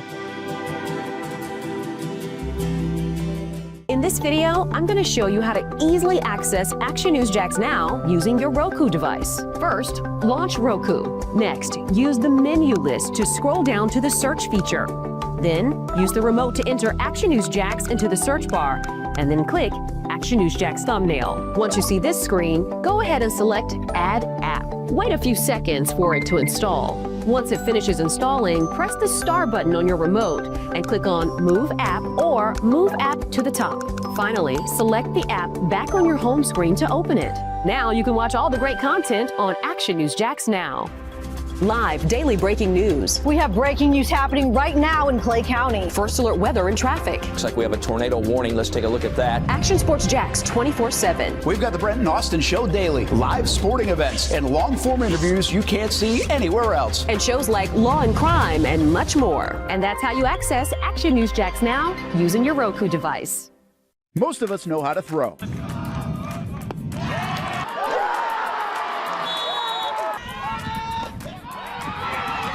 But you need to know what to throw. I'm not talking about footballs, baseballs, softballs. We're talking about those items you need to recycle. Republic Services explains it easy. Recycling simplified. 1. Know what to throw. When in doubt, throw it out. 2. Empty, clean, and dry those materials. It takes an extra minute, but it makes a big difference. And 3. Don't bag it. This makes the recycling process faster and more efficient.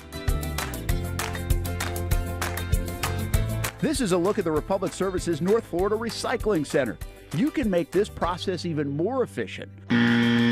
By utilizing those 3 steps, Republic Services can help you become a better recycler in your home. Learn more at recyclingsimplified.com. Welcome back to the Brent and Austin Show, streaming on the Action Sports Jax 24/7 network. Well, there's a look at the Jacksonville University Dolphins baseball schedule, and it's coming up against the Rhode Island Rams. Golly, I have no idea how the Rhode Island Rams are in baseball. Of course, I grew up in the state of Rhode Island and had a coach that played for Rhodey back in the day.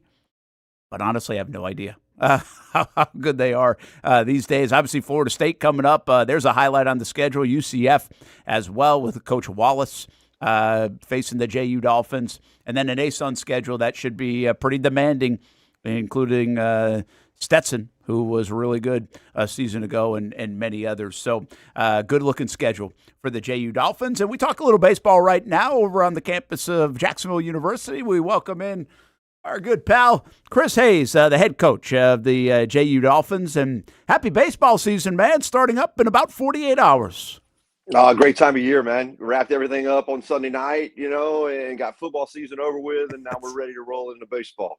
Yeah, well, you guys spring training starts, pitcher and catchers go, they report, and we're ready to roll. Yeah, you guys have been after it a little bit. You had your Fin Fest last weekend, I think, or that got pushed a little bit because of the weather, but also did an alumni a couple weeks ago. And how are things going? How do you feel about it? You've been doing this a long time now. I'm sure you get a feel this time of year of what a season is going to be like.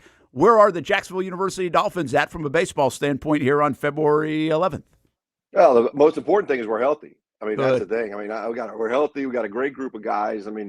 This era of college athletics, you really gotta, you got to continue to adapt and adjust. And we've got 18 new players on our roster. It's over 50% of the roster is brand new, 10 of which are from the portal. 8 freshmen that are going to make impacts for us. But then we've got the 17 returners that were part of a pretty good team last year. It was a very successful group.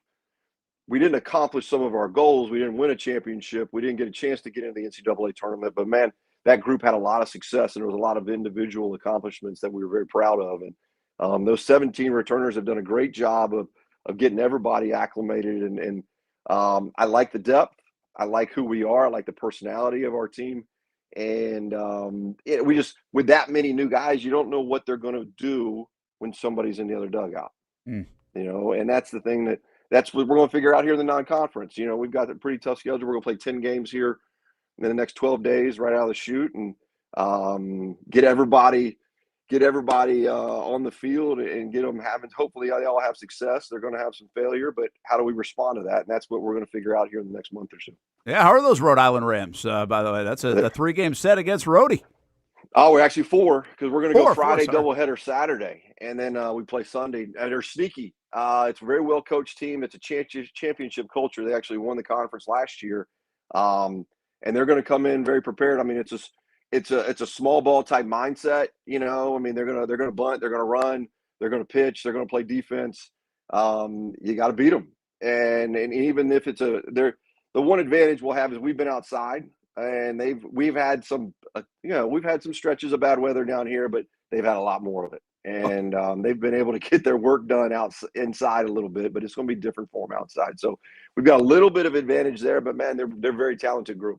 Yeah, holy cats, they've had a tough winter up there. Believe me, I got everybody still back home. It's been unbelievable. One of the worst ones in like 20 years. They have not been outside. I can guarantee you that very much. A lot of indoor batting cages and field work. I kind of like that, though. Probably you like that, a small ball kind of team. It puts all your practices at work, right? Like how you field bunt defenses, potential rundown, first and third stuff. Like, you don't always get that. And sometimes you can be surprised by that, like later in the year now, I think, when maybe tournament games, and you'll get at least a taste of that right away to kind of set a barometer of where you are at and some of your fundamentals. Yeah, that's kind of who we are to begin with. We're a group that, especially playing in our yard, we've got to be able to pitch, we've got to be able to play defense, communicate, be in the right spot at the right time. So it gives us a really good test right out of the chute. And we've got to be prepared for that. That's where we're fine-tuning things this week and just making sure that we've we've done a little bit more team-oriented defensive stuff here recently just to get everybody ready for what's coming this weekend. Chris Hayes with us, Jacksonville University baseball coach. I think if anybody's around you, and maybe it's just because we feel like we know you, we've been around you a little bit, we know what the program's about. You mentioned the 17 guys coming back, and this is a day and age where you're always going to have a lot of newcomers between transfers and freshmen. But I feel like your program, what you're all about, is always that grittiness that you guys really chase or have. That it's pretty easy to know what you're all about. Has that changed at all, I guess, is what I'm going to ask. Because I think what you want to be or what you have been, I feel like I know, but are you morphing at all? Have you changed because of the times? Is it a little bit different than it was 4 or 5 years ago when you look at the identity maybe of the Jacksonville University baseball program? Yeah, and it's the pillars, the belief structure, the attitude of the program hasn't changed. And we're going to stay who we are. It's honestly, it's really how involved are we and how present are we? That's the thing that we've got to really concentrate on and really invest in the guys we've got. The guys that are in that locker room that want to stay, we're going to invest in, and we're going to make that experience for them as valuable and rewarding as possible. As coaches, we have adapted. As coaches, we have changed. We've amended things a little bit. We're not as stoic in some ways. In every phase of as coaches, you've been around enough coaches to know that we're borderline, not a little control freak type thing, but we want to make sure that we keep everything tight as much as possible. We've had to give a little bit there. That's it. You've got to stay true to who you are. You've got to identify who you are, stay true to who you are, communicate that to the new guys on a daily, teach winning characteristics, teach how do we have success as team early. We spent all fall, we work on the fundamentals, the skill set stuff, but it's really how do we have success as a group? How do you become selfless as a player? How do you believe in the guy next to you, and how do you earn the respect of the guy next to you? Not just how far can you hit it, how fast can you throw it, how fast can you run? We teach it, it's almost not even it's the focus is truly how do we have success as a group, and that's where we've really adjusted. Yeah, you said a lot of things to me over the years that kind of resonate, and I think last year I was out there and you said something pretty interesting. It's changed. The players changed, the group has changed, but you're having a lot of fun. And I think you had a fun group. I think you really enjoyed that group last year when I was talking to you, at least kind of going into the season or early in the season. And so it changes, but in the reality, it doesn't change sometimes. And I think that's maybe the biggest thing. If you're still having fun, right? And you've got to adapt and still have fun in these crazy times, you've got to still find a way to do it, still enjoy it, right? And because you could complain about everything, but that's not really helping you get where you want to go. And I bet that's not an easy thing to do in your world these days. No, it's not. And you got to stay half full, and you got to keep it in perspective. You really focus inward in the program. And again, celebrate the guys that want to be here, invest in those guys. And for everybody else, and for the people outside of our program, for the people that leave our program, great, good luck. We're moving on. We're investing in our guys. We're present with our staff. We're present with our administration. We're present with our players on the daily, and we're not worried about what's going on around us or outside of us. We're going to keep a temperature of the national perspective and the national scope of what's going on. We've got to be aware and be able to forecast, but we're not mired or really concerned too much about what's going on outside of our program. We are truly concerned with what's going on in this building, on this field, and on this campus. And it's been great. My coaching staff with Colby, Casey Kalina, Turner Brown, these guys have been phenomenal and continuing to adapt, buy into our culture, buy into our what we do, and truly lead and serve our players. And that's it's been tremendous. You're right. I'm having fun, man. Losing sucks. I don't like losing. I don't. And I'm not saying that we're losing, but you're never going to like the taste of losing and not winning a championship and not getting to the NCAA regional, not competing for a national championship. But I'm having as much fun as I've had in the Dolphin uniform with this group of young men that I'm working with in the locker room and this coaching staff that I've got, man. I'm very fortunate. That's cool. And by the way, some continuity there now, too. I looked up the other day. I was like, wow, Colby Bortles is still there. Kind of forgot about. I mean, it's been a little bit. He's on a nice little run with you and Blake Bortles' brother, if people don't know that. Obviously was a good player in his own right on the baseball diamond and now on the staff with Chris Hayes. All right, let me talk about a couple of these guys before we let you go. Listen, we love Jonah Shields. We know him really well and love the way he plays. He plays a Chris Hayes style of brand, in my opinion. No doubt. You love, and he's coming back. He had a fantastic season a year ago, and one of those 17 coming back. You want to be older in all of collegiate sports these days. You've got 17 coming back. He's one of your experienced guys. You expecting a big year from him, I would assume. Yeah, we're going to make a move with him positionally. I mean, he played second base, was all conference for us last year at second base. But he is a versatile utility type guy. And he played center field his freshman year in college before he got to us and was tremendous for us at second base. But we're going to move him back to center field. We lost our center fielder from last year's team, and Jonah's going to step in those shoes and just we expect big things out of him. And he's super athletic, and I wouldn't be surprised if he takes a tick up offensively. Going from the dirt to the grass relieves a little bit of stress on him physically, mentally, and because playing on the dirt every day, it's a grind. And it gets him on the grass and allows him to accentuate what he does really well.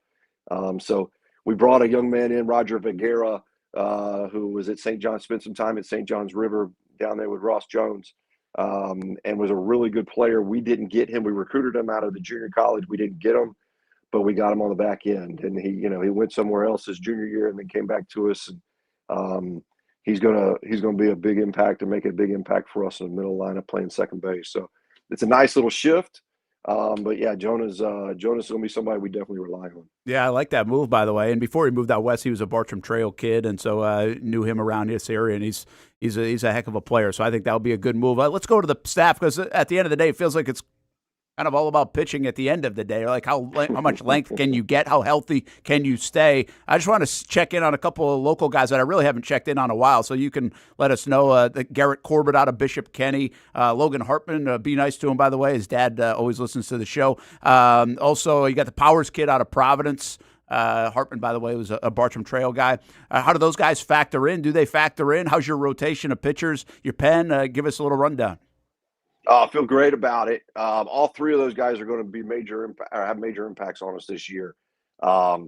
Garrett right now is fighting a little bit of tenderness, and he's not quite going to be ready to start the season. But the stuff is really ticked up. It's electric. He's really bought into what Casey Kalina has been working with him on and kind of his philosophy. I mean, it's a low 90s fastball with a real breaking ball. He's always really been able to spin it, and and he's been super reliable. He's going to compete for a starting spot in the rotation once he can get healthy. Kyle Powers is a guy that is right on the cusp. He's ticked up with his stuff. The velos is ticked up a little bit. It's a 3-pitch mix. He's always been a strike thrower. He got a lot of experience for us as a freshman, just because he could pound the zone and the heart rate stayed down. No moment was too big for him. And, and KP is somebody that's going to be heavily relied upon for us. And whether he breaks into that rotation this year or not will be determined still.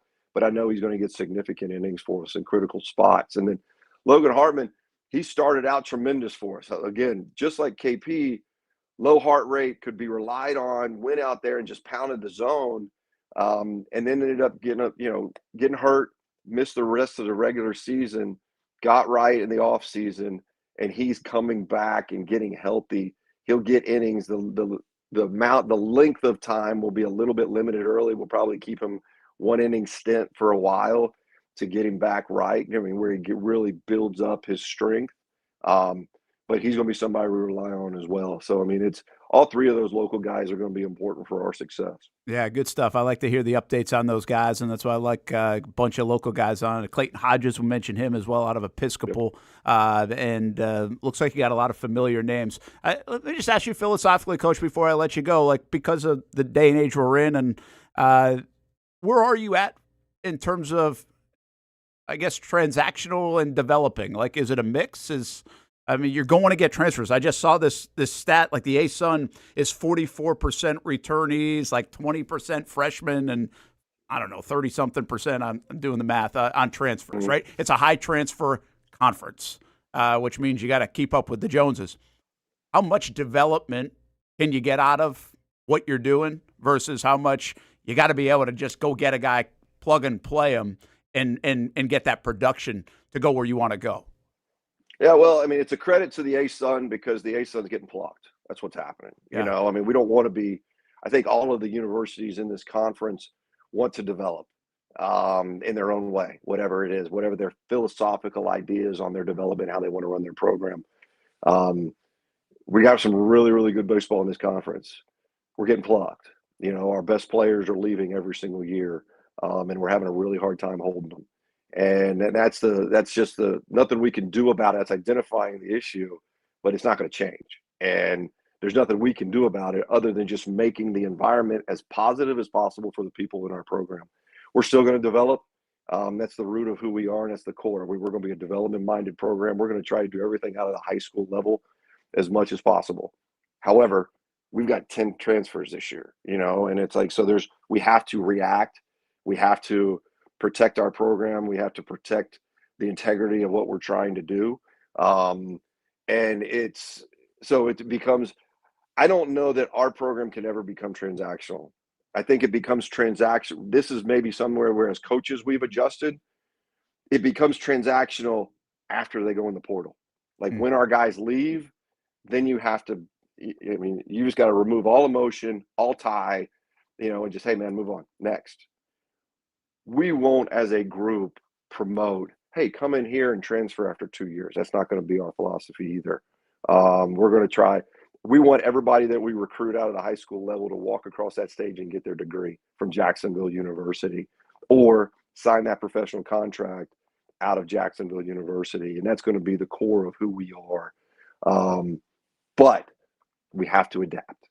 And when those times come where voids are left because of people transferring, that's where we have to go to the portal and then do our work on, yes, the skill set and can they play, but then who are the people? So you got to get really clean and really good with your elevator speech, so to speak. When you talk to somebody in the recruiting process is a 48-hour window, and you got to get in because we all see the same list as college coaches. You know, and if somebody's got good numbers at another institution, well, all 300 other programs, Division I programs in the country are going to say, yeah, that guy could probably fit in our program too. So now it's how do you differentiate yourself? And what are the values that we look for? And that's where, you know, as coaches, we continually communicate daily. It is a daily grind as soon as the season's over to work through the portal, and roster management is a real thing for college athletics.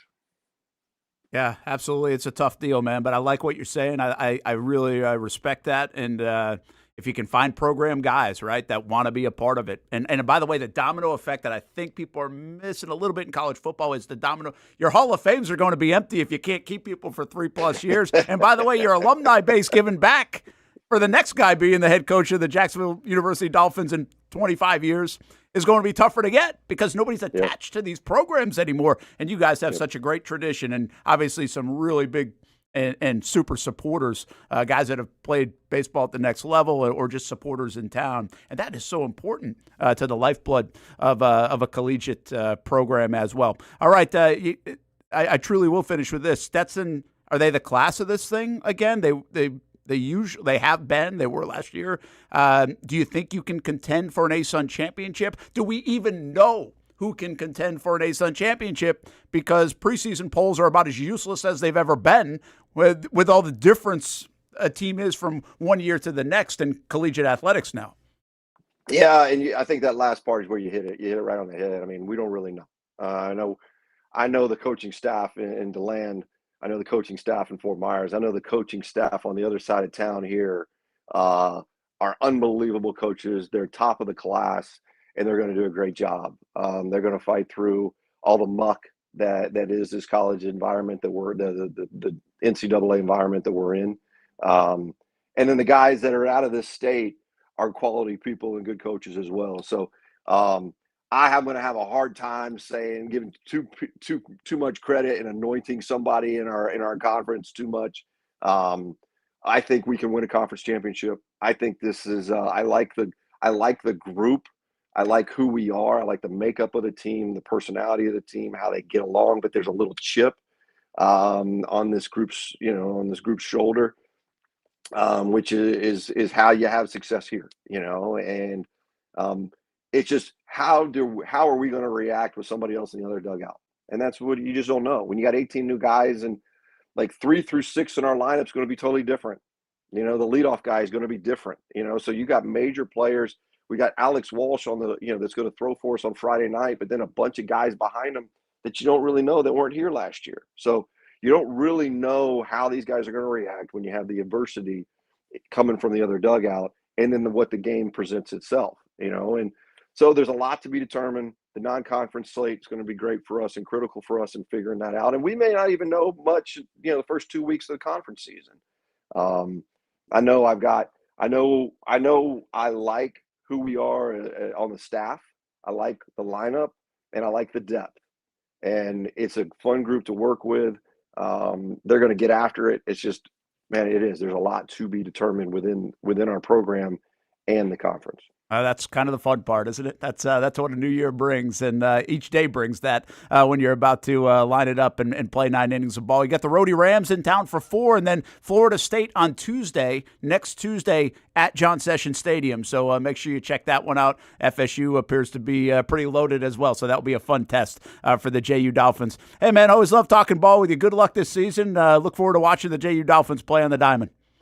Appreciate you, Brent, man. Great to talk to you. We got a lot of improvements out here at the facility. We got a new wall. It's going to be a different look. So come on out, man. We look forward to seeing people at the ballpark. I was going to ask you that, but the place looked fantastic last year when I was out there, but you keep adding to it, huh? I keep trying, man. You're going in one direction or the other. We got to keep growing as much as we possibly can. Oh, keep doing that. Great talking to you. Good luck on Friday and the rest of the season. Thanks, man. Appreciate you. That's Chris Hayes, the JU baseball coach.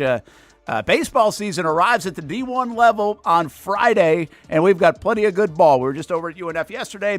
Visit with Chris Hayes today. We obviously know the Florida Gators, Florida State Seminoles will be 2 teams to watch over there in Gainesville and Tallahassee. And the cool part is with baseball, you get to see them in action against JU and UNF a couple of times this spring. We'll be back. Brent and Austen Show, Action Sports Jax 24/7 Network. May head back down to Daytona. A little bit more on the Jacksonville Ice. We're all over the place today, but a fun show on this Wednesday on the Action Sports Jax 24/7 Network. Justin Verlander going back to Detroit. When's this guy going to hang it up? He still got it? Isn't he like 40? Over. Is he over 40? Did you see the Nolan Ryan promotion? We'll get into that when we come back as well on our Republic Services recycled headlines of the day.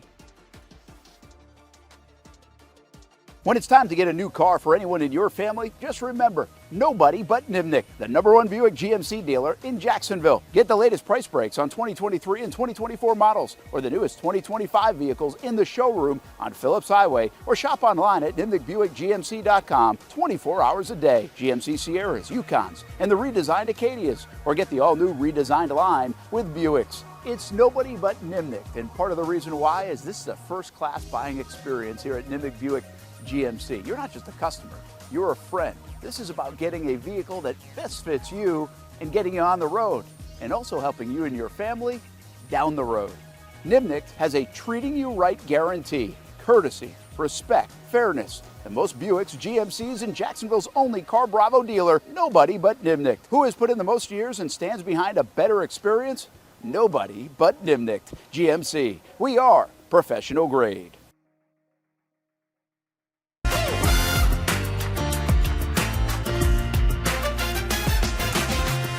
Empower a future, inspire a dream. It's a bold but simple mission for the Jacksonville Police Athletic League known as Jax PAL. Help the next generation of kids in Jacksonville shape a brighter future. Their after-school programs, teenage leadership programs. There's community outreach. It's been just an awesome opportunity to be out here with my colleagues and do something good for the community. It's really been an interesting opportunity to just see everybody work together in a way that we don't normally in the office. And there's sports.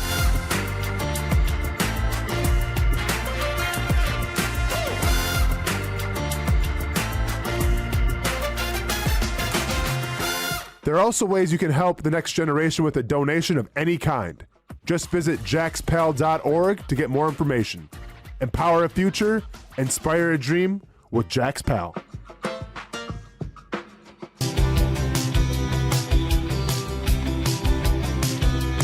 Welcome inside the Armor Guard exterior and gutter helmet showroom. There's a lot going on, like glass exteriors, replacement windows, and down there we have the retractable screens and awnings, plus hurricane protection. Let's talk more about those gutters, and to do that, we bring in Kevin. He's the owner, he's the expert. Why gutter helmet? Well, gutter helmet is truly the only maintenance-free product. It lets the trash and debris go on the ground, the water wraps around and goes inside. Unlike filters, they sit on top of the gutters, and the trash and debris build up on top of filters, which requires maintenance. With gutter helmet, we're going to keep you off the ladder, the most dangerous thing in your garage. With gutter helmet, you'll never clean your gutters again. So get off the ladder and put on the helmet. Gutter helmet. Get a free estimate at gutterhelmetofnorthflorida.com. You can also call 904-762-7779 or visit the showroom on St. John's Bluff Road in Jacksonville. Hi, I'm Greg Mackey from Cycles of Jacksonville. Whether you're looking for a side-by-side, ATV, motorcycle, or scooter, Honda has what you need. The Honda Talon. Ultimate performance meets family-friendly fun. Prices starting at $363 a month. Or the sporty Honda CBR 650 starting at an affordable $204 a month. Stop by and choose your adventure from a full line of Honda products. Only at Cycles of Jacksonville on Atlantic Boulevard. Family owned and operated since 1983. Hello, I'm Kenny Lay of Kenny Lay & Associates. Since 2003, our firm has fought exclusively for the rights of men in family law. Divorce, modification of child support, alimony, custody, and more, all for men. A father is vitally important to a child's life, and being a man is not a reason to pay more in child support or alimony. I'm a single father. I get it. If you have a divorce or other family law issue, contact Kenny Lay & Associates at divorcemenonly.com. CGC Water Treatment and Plumbing is taking their 75-plus years of expertise and expanding to CGC Home Services. Water treatment and plumbing is still a big part of what they do, and now they can do even more for you. Home services like kitchen and bathroom remodeling, showers, sinks, faucets, toilet repair, backflow testing, and the list keeps going. Find all they can do at cgchomeservices.com or give them a call, 904-298-7052. It's a new look and a new name with the same expertise. They've been serving homes like yours since 1946. CGC Home Services, right here in Jacksonville off St. John's Bluff Road, 904-298-7052. And visit cgchomeservices.com. Florida license number CFC 1432579. Welcome back to the Brent and Austin Show, streaming on the Action Sports Jax 24/7 network. How about this promotion to commemorate the Robin Ventura, Nolan Ryan fight at the mound, where the bloody shirt. So they're giving away Nolan Ryan looking jerseys with bloodstains on them. That's a good one. You like it? Give him credit for originality. I mean, I don't know how they came up with that. To put the blood on it. Pretty impressive. It's pretty cool. It's And like they got it real close. When I first saw that, I was like, well, would you wear that? But I think when you do, like, I don't know what people do with promotions at games. Like the fun, you probably just put it on like a wall or a man cave or whatever anyway, right? It'll be a cool one to get. Yeah. Or you could, you could attempt to get it signed. And Well, that's a good point. Now, that would be really good if you could do that. Like, how aware are you of this moment? Oh, I've seen it just a because million you've seen the times. video so many times. Yeah. I mean, I was one of the MLB Network's biggest watchers for a large part of my life. Yeah. So, the fighting in baseball, we get a good one once every couple of years. We just had one in the NBA. Funny, like when the NBA has a fight, it was like up in arms about it. It's like, I mean, gosh, you have 82 games times however many. Like, why wouldn't there be? along the way. I guess what I was getting, like, do you feel like we have those kind of moments in sports now about the same rate as we did before or less? And, like, I'll tell you, last night I was at the Creekside Spruce Creek baseball game, and it was an intense game because they had met the playoffs. It was a good baseball game. But, like, you never sensed, like, any of that. And I've been around high school baseball or even you're around college baseball. You don't really feel like it gets to that level. I mean, in high school, I was in a brawl that was pretty decent. And in college, I was in a brawl that was very decent. Oh, the college one was fantastic. Man. I probably told that one a lot. I won't bore people again. But, like, so you get them at that level. I don't feel like it is. I mean, when we see them, it goes viral, right? So it's like, feels like this huge moment that happens, and it's like, oh gosh, again. It really does. I just don't think it happens a lot. I don't think we get a lot of fist flying anymore in sports in general, like even at the professional ranks. Has it been cleaned up? Is the penalty too much? In baseball, I would say, is the intensity drawn down a little bit because of replay and everything else? So you don't even have managers kind of heightening the situation when they're barking at umpires or things like that. I would say, in this is good or bad, probably bad, especially if you're an official, and because we know about how people berate officials all the time. But I think so many people's angst is at officiating, like even in the NFL or from coaches in college basketball, that it's really not aimed at the other team. You know, I think the heightened aspect and intensity of a game now really has just as much to do with how a game is officiated and called as it does about the two parties playing. And maybe that's always been the case. I don't know. I think that moment with Nolan Ryan is kind of fascinating because I just don't think we see it a lot in sports. Last one in baseball was Jose Ramirez and Tim Anderson. And that was a good one. That was a good one. Yeah, like that was a real good one. 4 or 5 years ago at this point. And is that the only one? Like that I mean, you'll get a little bench clearer, but they do nothing. No. Right? They do nothing. I mean, do we even get bench clearers? I watch a good amount of college baseball, but nothing sticks out in my mind. Like, we get a bench clearer, maybe like a little pushing, a little we get a lot of yapping. Oh my God. Now a lot of yapping. But the crazy part of it, it doesn't usually lead to coming off the bench. Now the penalties are severe, and I do think even in college athletics now, going back to yesterday's or 2 days ago conversation, there's so much competition for your spot that you don't want to do anything that's going to put you in jeopardy of losing your spot. I feel that way at least. Yeah. I don't know how much of that comes to mind in the moment. Truthfully, I don't know how much dudes are thinking about that. Yeah. Well, I get that. Yeah, you lose your mind, right? Yeah. And sometimes it can. So I don't know. And it's okay. I'm not advocating for it. I think we still get it enough that it's not like, where has this gone? Right. I actually think the one where has it gone in sports, if you could give me the one thing, it's because of the replay that you don't get the manager getting ejected. I miss it, man. I mean, Aaron Boone gets ejected still quite a bit. For balls and strikes. But, and if when we go to the challenge system, which it looks like we're going to, we'll get even less of it. Right. And to me, that's like personality in the game. That heightens a game. That can spark a team. That used to be a thing, get ejected. It still happens in like college basketball and maybe even the NBA. You get teed up or you get thrown out, and that hopefully gets your team juiced up and going. And by the way, they do. Bobby Cox did it on a nightly basis. Well, he did. It may be a little overboard, right? A little too much. You got to pick your spots. But I have long said this. If you do have a bench clearer, there are a few things that galvanize a team like that. Mm-hmm.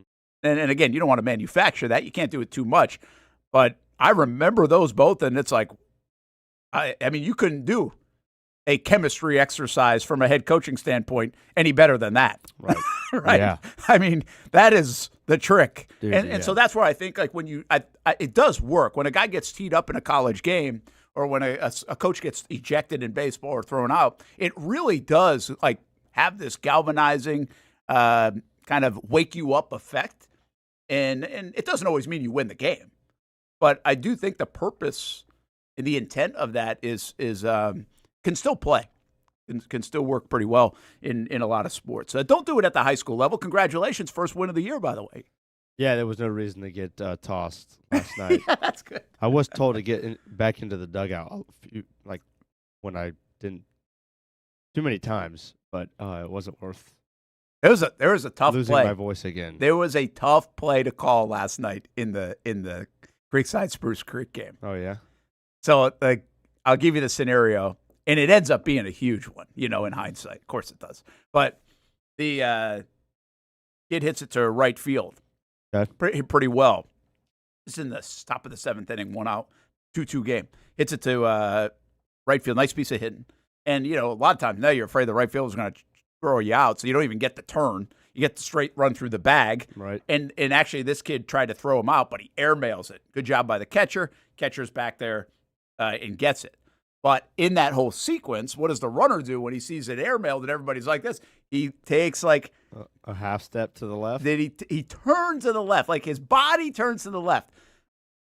But does he make an effort to go to second? Because if you don't know the rules, if you make an effort to go or you kind of make that first step, you're now live. Right. You don't just get to walk back to first base. Well, it was a 50-50 one, man. I don't know. I'll have to show you the video later, or you can see it. I put it out there because it's like one of the last plays before a kid hits a 2-run homer. Well, it ends up being a 1-run game. So what do they call? They called him safe. Oh, they said okay. They said he didn't. So, and again, I think it was a little bit of a goggles play. Like if you're a Creekside fan, you'd be like, he turned.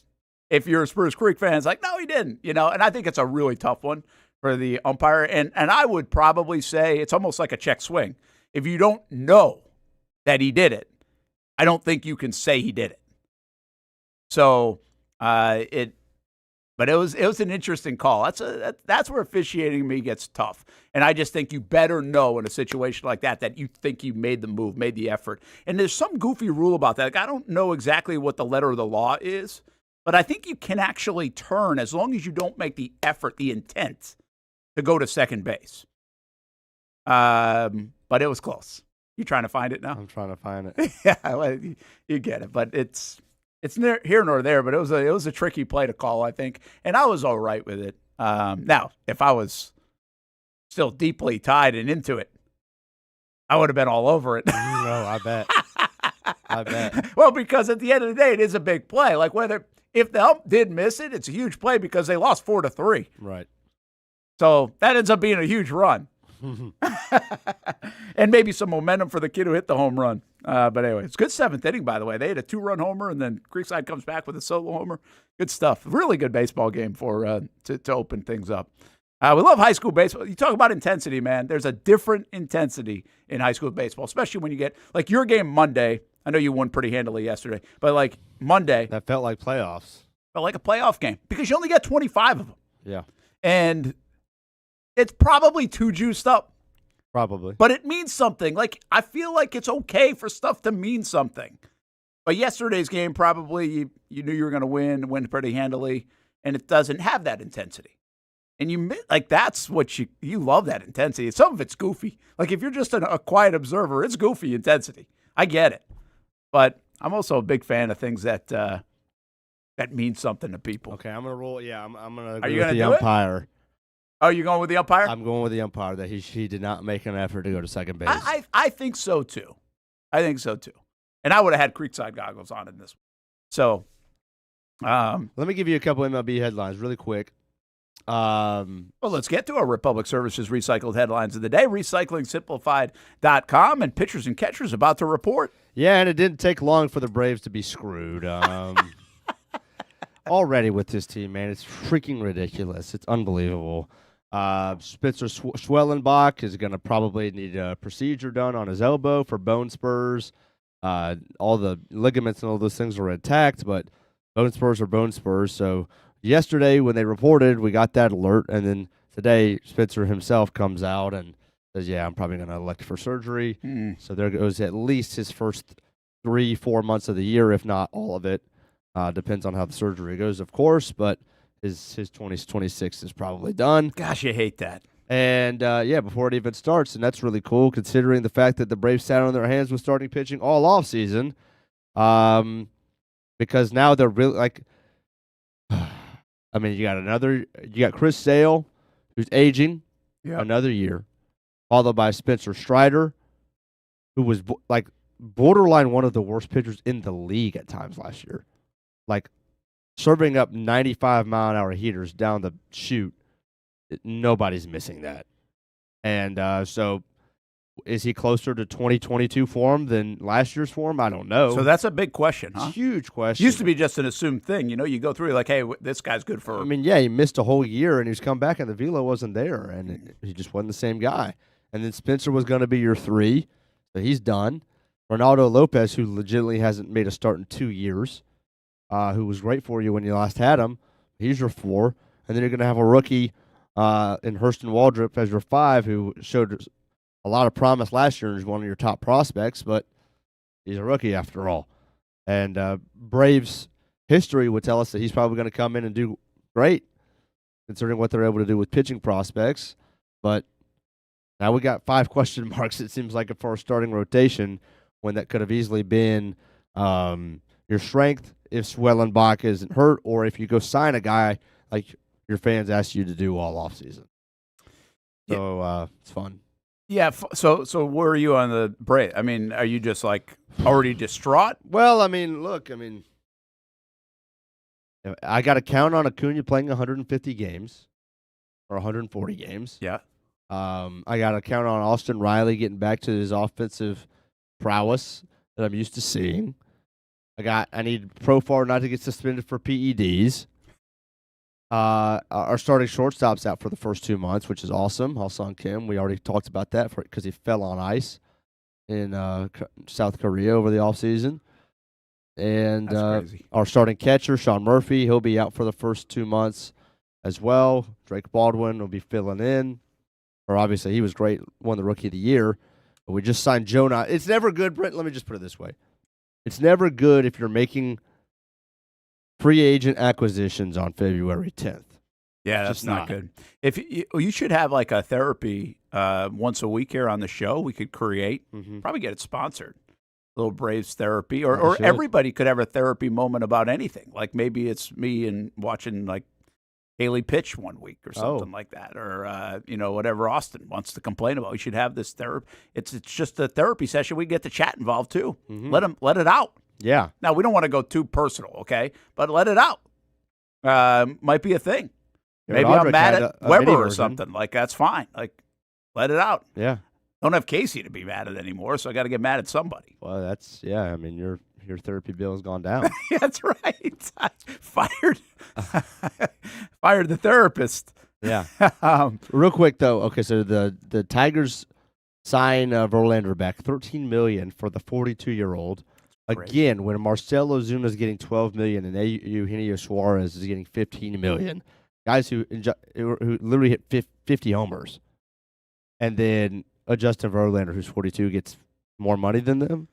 So the contracts are just messed up right now. I don't know. I mean, yeah, I guess it feels a little bit like when you're getting a 42-year-old pitcher for $13 million. It reminds me of, quite frankly, the steroid era when you were getting a 4.5 ERA guy for that kind of price tag. The right? Tigers just tried to get Tariq Skubal through arbitration for $19 million. I know. What did he get? Like 32 he or ended something? up getting 32, which is good. I mean, they'll have to sign by him the to way, 50 years. Is also like a bargain. That's a discount. Yeah, he deserves 50, if not more. In this, I mean, if it was the the highest Dodgers, paid pitcher right now?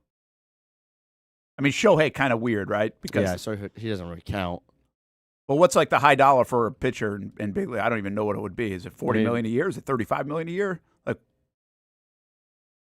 that's a good question. I mean, Garrett Cole, I think, was the trendsetter. I feel like he was like 30. Total cash. Let's see. While you're looking that up, by the way, Delphonic FSU Florida football fans need therapy. See, that could be good. I think FSU probably needs a little more than Florida. Florida, there's some momentum, it feels like.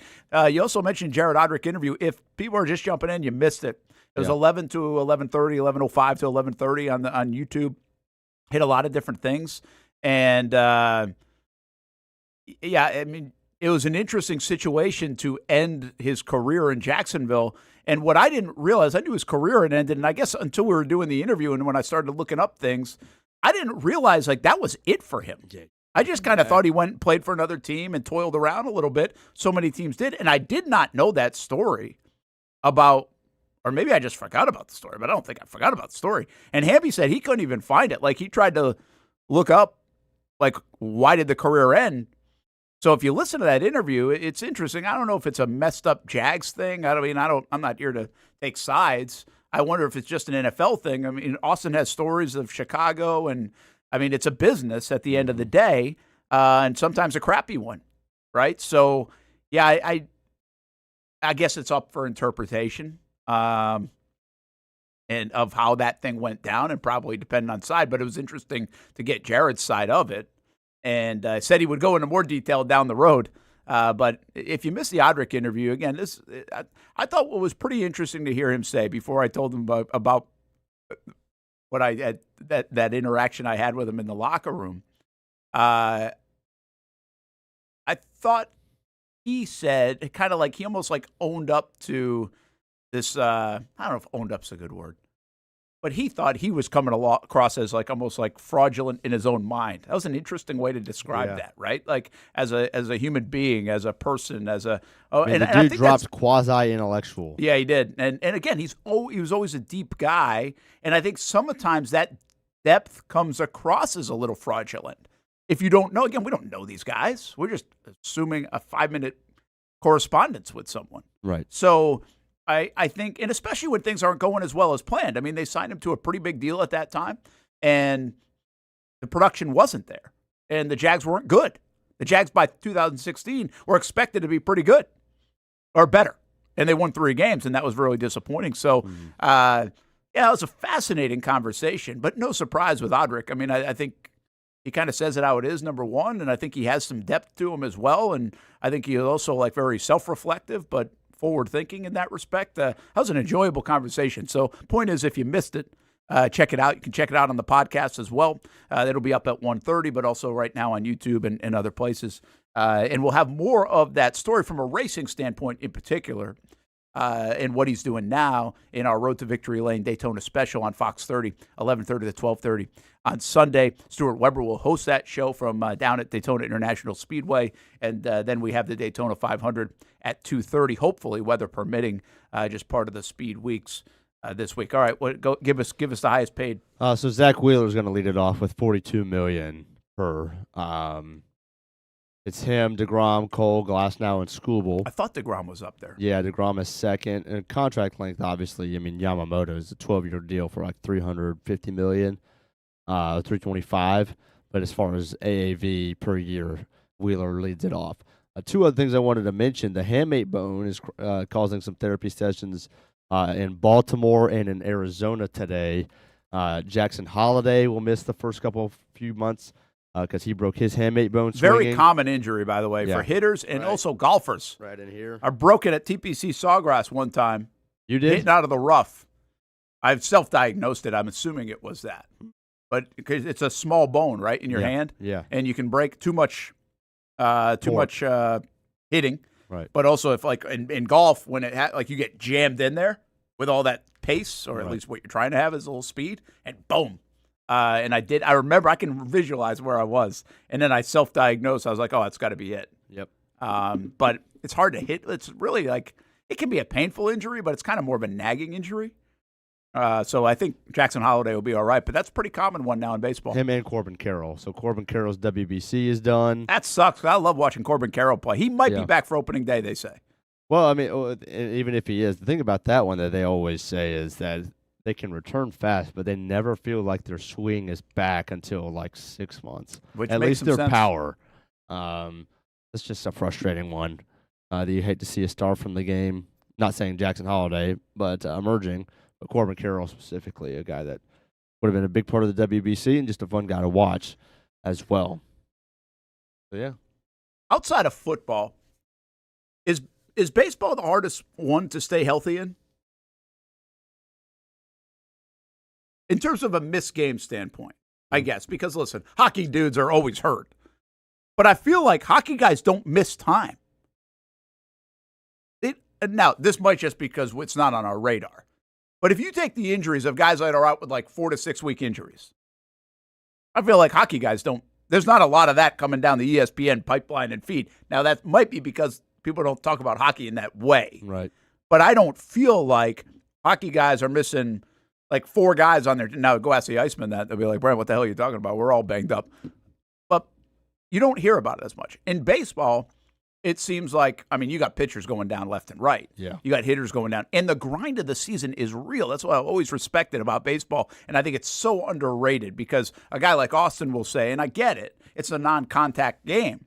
But the grind on the body is really a lot. Travel mixed with constant like hitting and work. I mean, even Chris Hayes alluded to it, which I really haven't heard this much, I'll be honest with you, when he said he was moving one of the players from infield to outfield. Yeah. I can understand that mentally because you could you get in action, you can make more mistakes in the infield, so that can bleed into how your confidence is at the plate and other things. But he actually said it from a physical standpoint, and I've never really looked at baseball that way, infield to outfield, that it's demanding on your body. Right. And I mean, I'd never really heard that. Have you heard that? No. Yeah, that was a little surprise to me. So, I don't know. I just wonder if I feel like hockey is the sport that people miss the fewest amount of time. I don't know if that's true or not. I got to look that up. Soccer guys have lower leg injuries constantly. Absolutely. They also flop around. Like you would get the soccer stuff from a hamstring and everything else, no doubt. Yeah, I get it, Delphonic. I think basketball is a grind. It's 82 games. Yeah, but it's hard. I mean, there's just so many ligament issues in baseball with pitchers. Well, yeah, if it was just position players, the answer would be basketball. You think so? I think so. Yeah. But with the pitchers, throws it way over the top with just at any given time, your UCL's gone. Yeah, well, that's true. That's it. Well, I mean, really what you have to avoid for, I think, a lot of the baseball players is the oblique. Wow, that's another one. Probably the largest percentage. I mean, you're not going to get a lot of soft. You're going to get pulled hammies.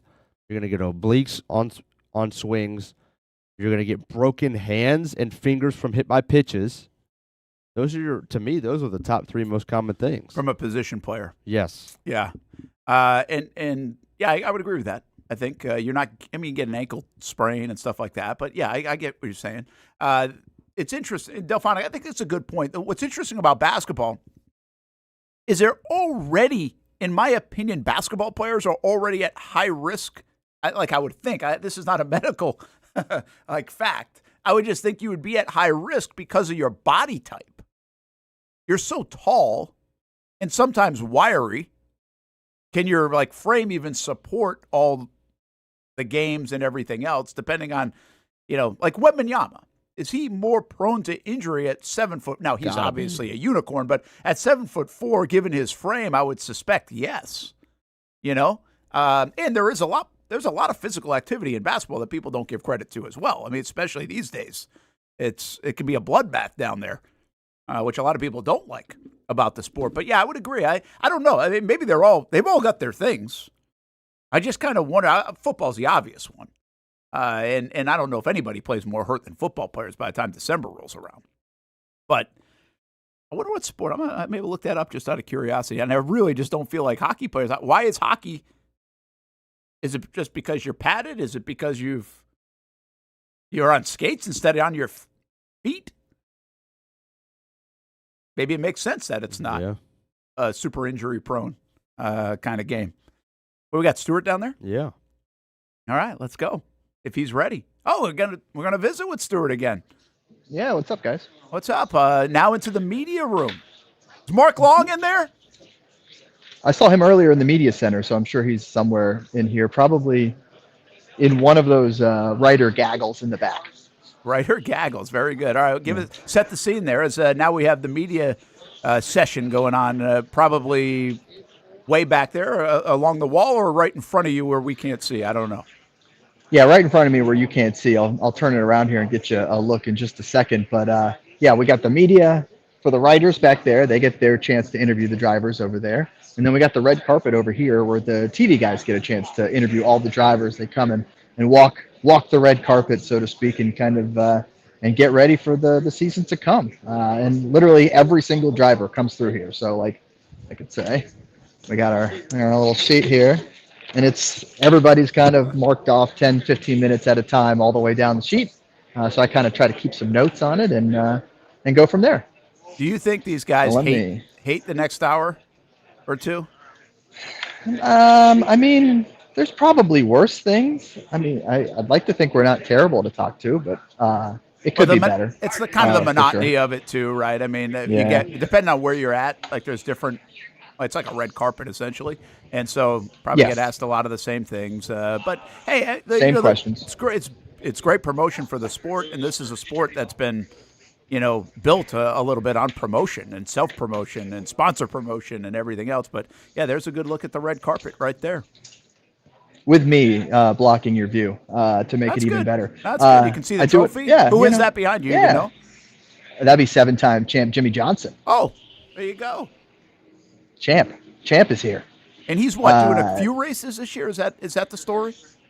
Yeah, just a few races. Daytona, he's already locked in. They got this new kind of like not the champions provisional. It's like there is a provisional that one driver can get per race where you're guaranteed a spot, no matter points or qualifying, based on your motorsports record and history. Obviously, Jimmy, as a 7-time champion, can kind of get that whenever he wants to, and also a co-owner. So he's doing that here, and then he'll race in San Diego. That's one of the cool additions to the schedule this year. Yeah. Is they're racing at the naval base in San Diego on kind of a street course like they've done at Chicago the last few years.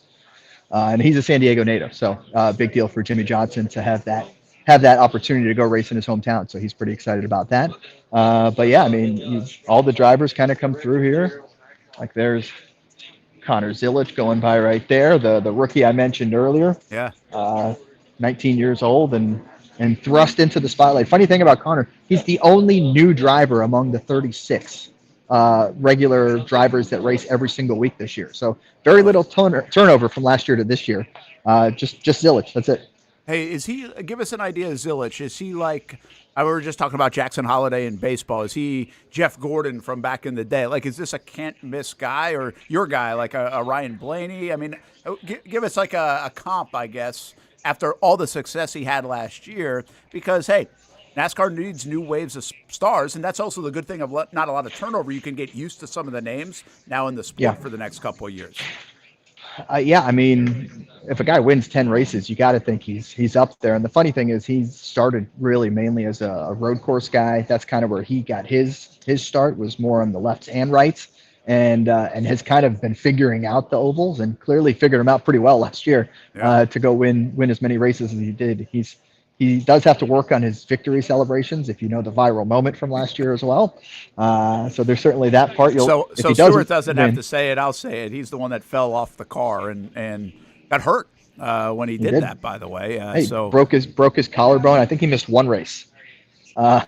Missed one race, and then the next race he started it and came out, and then driver got in and went and won. So that's one of his 10 wins, by the way, because he started the race. That counts. That's how that works in NASCAR. But he's like a Joey Logano type, right? Who came up as a very young racer. I mean, Logano still holds and will continue to hold even if Connor wins, the youngest driver to ever win in the Cup Series at 19 years and 35 days. So Logano's got that stat for at least a little while longer. Who knows when the next great big thing's going to come up? But Zilic, the one rookie there, kind of coming up through the ranks this season.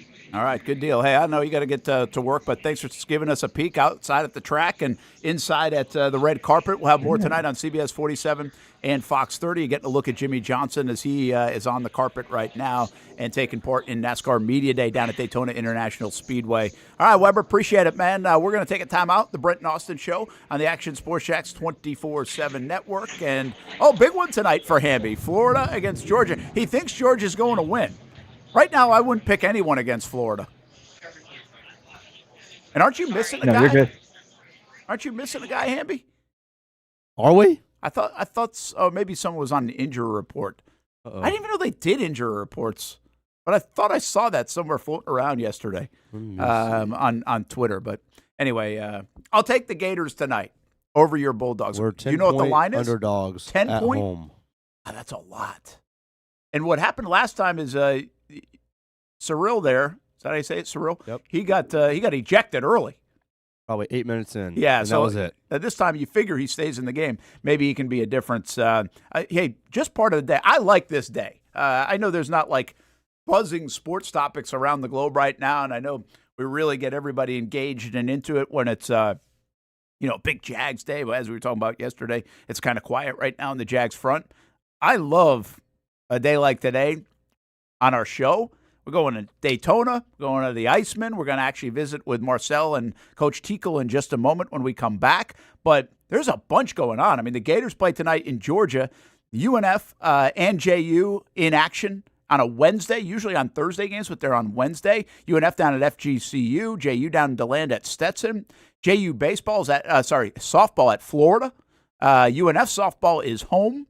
The Icemen are home. We've got girls soccer playoffs tonight. It's a fun time of year. A little bit of everything, a potpourri of local sporting events going on here on a Wednesday on the Brent and Austen Show, and also later on tonight. We'll have it covered on CBS 47 and Fox 30.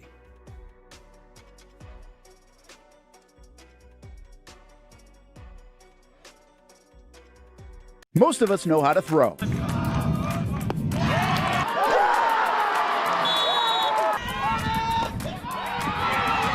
But you need to know what to throw. I'm not talking about footballs, baseballs, softballs. We're talking about those items you need to recycle. Republic Services explains it easy. Recycling simplified. 1. Know what to throw. When in doubt, throw it out. 2. Empty, clean, and dry those materials. It takes an extra minute, but it makes a big difference. And 3.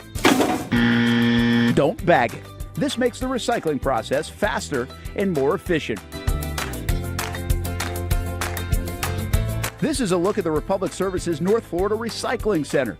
You can make this process even more efficient. By utilizing those 3 steps, Republic Services can help you become a better recycler in your home. Learn more at recyclingsimplified.com. In this video, I'm going to show you how to easily access Action News Jax Now using your Roku device. First, launch Roku. Next, use the menu list to scroll down to the search feature. Then, use the remote to enter Action News Jax into the search bar, and then click Action News Jax thumbnail. Once you see this screen, go ahead and select Add App. Wait a few seconds for it to install. Once it finishes installing, press the star button on your remote and click on Move App or Move App to the top. Finally, select the app back on your home screen to open it. Now you can watch all the great content on Action News Jax Now. Live daily breaking news. We have breaking news happening right now in Clay County. First alert weather and traffic. Looks like we have a tornado warning. Let's take a look at that. Action Sports Jax 24/7. We've got the Brent and Austen Show daily. Live sporting events and long-form interviews you can't see anywhere else. And shows like Law and Crime and much more. And that's how you access Action News Jax Now using your Roku device. If you don't see a pit, it ain't legit. When you hear that, you think Bono's Pit Barbecue, a staple in Northeast Florida now for 75 years. A place that feels like home with friendly service, a meeting place for friends, family, or business occasions. On the menu, the corn nuggets are a favorite in our house, but there's something for everyone. Sandwiches, platters, salads, sides, desserts, and family feasts. You see Bono's all over the place in Northeast Florida. You know, there are almost 20 locations in the Jacksonville area now, so stop on by, sit down, and dine in with Bono's. You can also take it to go. There are drive-thrus in many of the locations, and they have delivery options too. Just download the Bono's app to make things easy. I signed up for the loyalty program, and you can too, to get special offers. If Jacksonville is home, few things feel more Jacksonville than Bono's Pit Barbecue. Celebrate 75 years and many more to come. Bono's Pit Barbecue. If you don't see a pit, it ain't legit.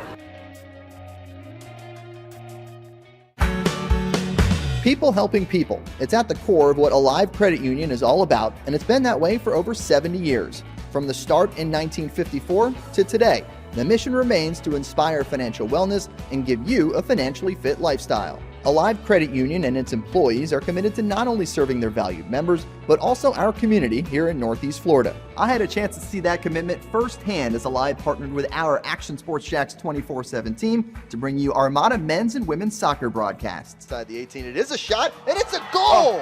Chloe Chivers! And that connection to the community continues with Alive Credit Union's support of the Police Athletic League of Jacksonville. Alive Credit Union's commitment to our community also involves serving the financial needs of all first responders through the recent merger partnership with City and Police Federal Credit Union. Join the community and become a member of Alive Credit Union today. Find out the many ways you can be inspired in financial wellness at alivecu.coop.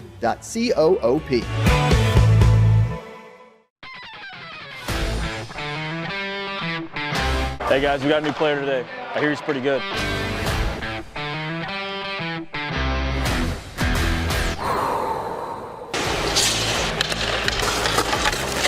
Heard this guy played in the NFL. I think he's an MMA fighter. I've actually been on his show, the Brent and Austen show. Football and fighting, that's the easy part. Let's see if I still have it on the ice.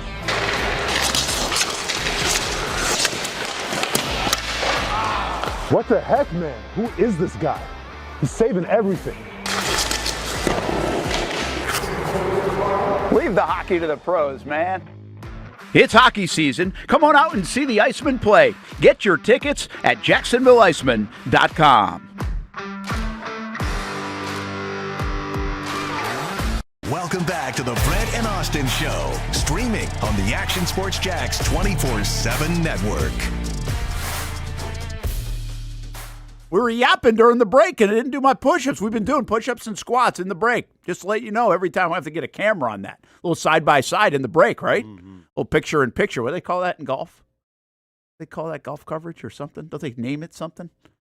Forget. How about this dude? First of all, can you pronounce his name? Solomon Tuliaupupu.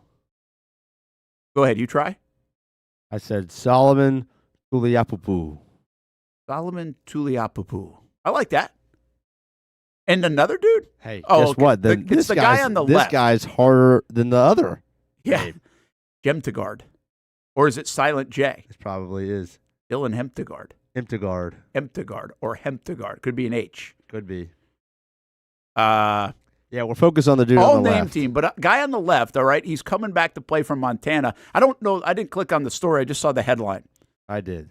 So you can tell us more about it, but it will be his 9th year in college. 9 of them things. 9 years in college. Yeah. I've become, I don't know where I'm at with this. It sounds absolutely ridiculous. Move on with your life, right? What are we doing? But at the same time, it's like, man, if you can do it and you can keep playing, or as long as you can keep playing, Well, like, why the hell really not? Really playing, Brent. What is he? What's the story? He's on the sideline rehabbing every year. Yeah. Every year. I mean, there's a certain amount of fortitude that goes into trying to play for 9 years. Brent, he's 26. Is that all he is? I would think he'd be older. 26. It's not that old, man. You got a lot of guys 24, 25 years old playing now. 9. Okay, so let me just ask you. Let me put it in this way. All right? It's your brother. Hang it up. You're really telling your brother to hang it up? Hang it up, bro. Go get an actual job. I don't think you're saying that. That's my point. I don't think you're saying that to your brother. Dude, you're busting his chops, but you're not saying, like, I can't believe you're still doing this. Well, no, you should go hang it up. Look, I'm all in for the play as long as you can to a point. All right. Do you have all the list of injuries this dude's had? Yeah. So in 2018 he graduated, which is before me. They said he graduated in Micah Parsons' class. Yes, he was the 10th overall prospect in Micah Parsons' class. Oh, really? He was that highly recruited? Micah Parsons was 1. Wow. Yeah. So he went to USC, and he didn't appear in a game until he was a redshirt senior in 2022. At USC? Period. Oh, just in general? Yes. It was at USC, but yes. Then in 2023, he missed the entire season with a knee injury. And then an illness limited him to 9 games in 2024. Then he transferred to Montana. Last year, he played the whole year. And now he's sued and got another one. So he sued the NCAA to get it? Yeah. Or appealed or whatever? Or whatever it is, yeah. 9 years, man. The thing that I do wonder about is, we were just talking about injuries. I wonder where player safety comes in from if you're an 18-year-old playing against a 26-year-old. Now, this is it's a team sport. We're not talking about like getting in a cage with the guy. Or wrestling. Or even wrestling for that matter. It's not a one-on-one activity. But, like, I wonder where that does come into play and where, like, if there are studies on that, or is there do we get to the point where unless military or what I would say mission, like a BYU, and I'm sure others, that you cap the age limit at like, hey, 25 years old, you got to be out.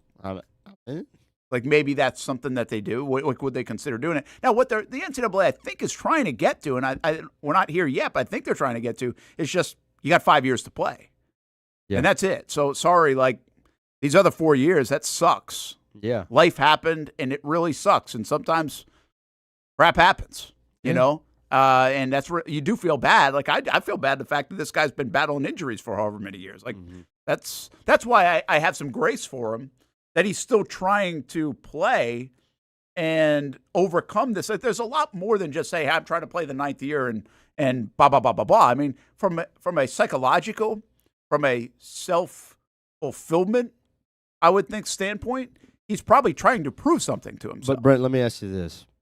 Now, you can still go play like semi-pro if you want to do that. But if the guy is at Montana, and let's just say that he's not, anything special. He's solid at Montana, but there's no chance of a professional career after this. Yeah. Okay. Then to me, Montana's a good program, by the way. To me, there's no difference than somebody going to play adult league flag. There really isn't. There's no chance if you're 26, if you're 21, 22, 23, way different. Finish your college, all that stuff. If you're 26, your whole year is dedicated to this football program or whatever. Like, this is no different than me saying I'm going to commit my whole year to go play IM football. Yeah, I don't fully. I get what you're saying. It's a hobby at this point, Brent, is what I'm trying to say. It's a hobby for fun. Yeah. I don't want to, again, I think these situations are so unique, and I don't know everything that's transpired in this guy's life and to get to this point. So you have no idea. Like, and I'm not trying to twist this into something that's not. I'm just saying you have no idea if this guy's motivated from somebody he was close to who passed away and promised to, finish out his career no matter what. Like, whatever. Like, I don't really know. So I'm not bothered by this as much as everybody else is. I don't think it's a blanket deal. I do think maybe the best way to do this to avoid, it does seem a lot. I'm not going to lie to you. I mean, it seems like, what are we doing? The reaction is, what are we doing? This seems ridiculous. Yeah. And it was kind of like we almost had, there was that thought going around with Pavia. Yeah. Whereas if you didn't have junior college, like I thought about this with my own kids. Like Kaylee's playing junior college softball for 2 years. If they don't count, she's going to be like 25 years old and still playing softball in college.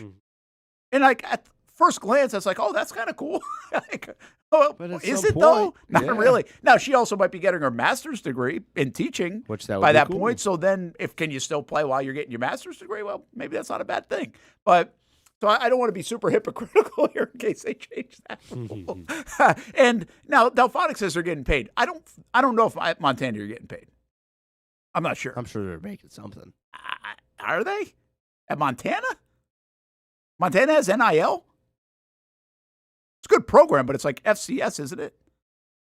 I'm sure they can give the guy a couple bucks. They ain't giving that. No way. They're not getting paid at Montana. I don't believe they're getting paid at Montana. Maybe they are, but I don't believe they're getting paid at Montana. I'll look it up. Anyway, I think these are few and far between. Yeah, that's right. If they paid for the Masters, it would be nice. That's my point. Now, COVID did that to us a little bit, but if a rule like that in like the junior college stuff changes, that I don't think it should, but I really don't. I think I like the 5. You got 5 years. And you know what? If you got injured, that sucks. But you got 5 years. That's to me, that's the simplest way, avoids a lot of this kind of talk. And if you wanted to cap it like an age, I would be for that. I think that makes sense. Again, there are there's military and missions and some other things you probably have to work around. And then if that's what you're judging, if you're the NCAA, you can handle that paperwork coming across your desk. Montana has $2.8 million over 10 years to be distributed to student athletes. Really? That's $280,000. I mean, that guy really For all sports. He's getting a couple pizzas. Hey. He's getting some pizza. He's getting a couple $100. That's what he's getting. Hey, before we get out of here, Marcel Robinson had a chance to catch up with Sean Tickle, the head coach of the Jacksonville Icemen. Icemen in action tonight, 7 o'clock down at the arena. Part of a very cool, fun day in local sports all over the place. Action Sports Jacks is everywhere, and Marcel was at the arena this morning with the coach. I'm here with Jacksonville Icemen head coach Sean Tickle. I mean, Teeks, we're approaching a point where we got to get some things rolling. Obviously, we have a good team coming in here. We'll get to them in a second, but let's just talk about sort of, where the team mentality is right now. Is it, kind of a sense of urgency, but knowing we're just keeping the main thing day in and day out? Yeah, it is a bit of a sense of urgency, but like you said, it's just about doing your job day in and day out. Big thing for us is we're starting to get healthy now. We still don't have the American League players that we used to have. Which is out of our control, so we can't really worry about that. We just have to worry about what we can control, and we're getting healthier here. We got Logan Cockrell back tonight, which is a big boost to the lineup. So we're going to be hitting our stride here soon. We've been talking about this season kind of being a little bit different than we're used to in a lot of different ways, like you said, with the injuries and obviously having the brief pause in the season. How have you and the guys kind of adjusted to that? And like you said, kind of just knowing that it's all kind of a temporary situation is going to turn itself around. Yeah, it's been tough, definitely. I'm under a lot of stress, obviously, in doing that department. But you look at our roster, like we haven't had a full roster since probably Thanksgiving, which hasn't been good for us, obviously. But like I said, we're getting healthy here, and we're just looking forward, and we're just going to focus on these 29 games we got left here.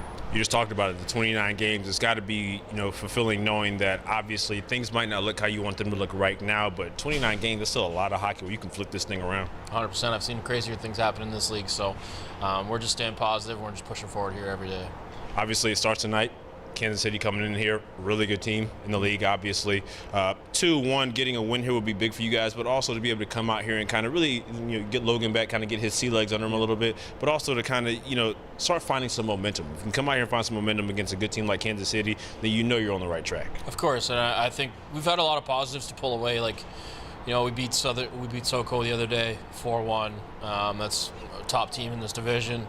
We took Atlanta right down to the wire the same night, the same weekend. That game, to me, is not indicative of the team. I think we should be going into the third period up 3-1. They scored 2 goals on 2 broken sticks. And just those little things. And like even with the way we've played Florida this year, I think we've played them 4 or 5 times. We've won 2, lost 2 or 3. And we've played well against top teams in this league, and we've shown what we can do. And we just have to keep our mind on their prize right now. Picking up with that, obviously, as a coach, that typically in games like these, the team that does the little things the best often comes out victorious. And there are no, small victories or moral victories in games. But like you just said, mentioning all those things that are little kind of tweaks and corrections that could be, the difference in where you're at in the table. How do you kind of get that message across to the guys?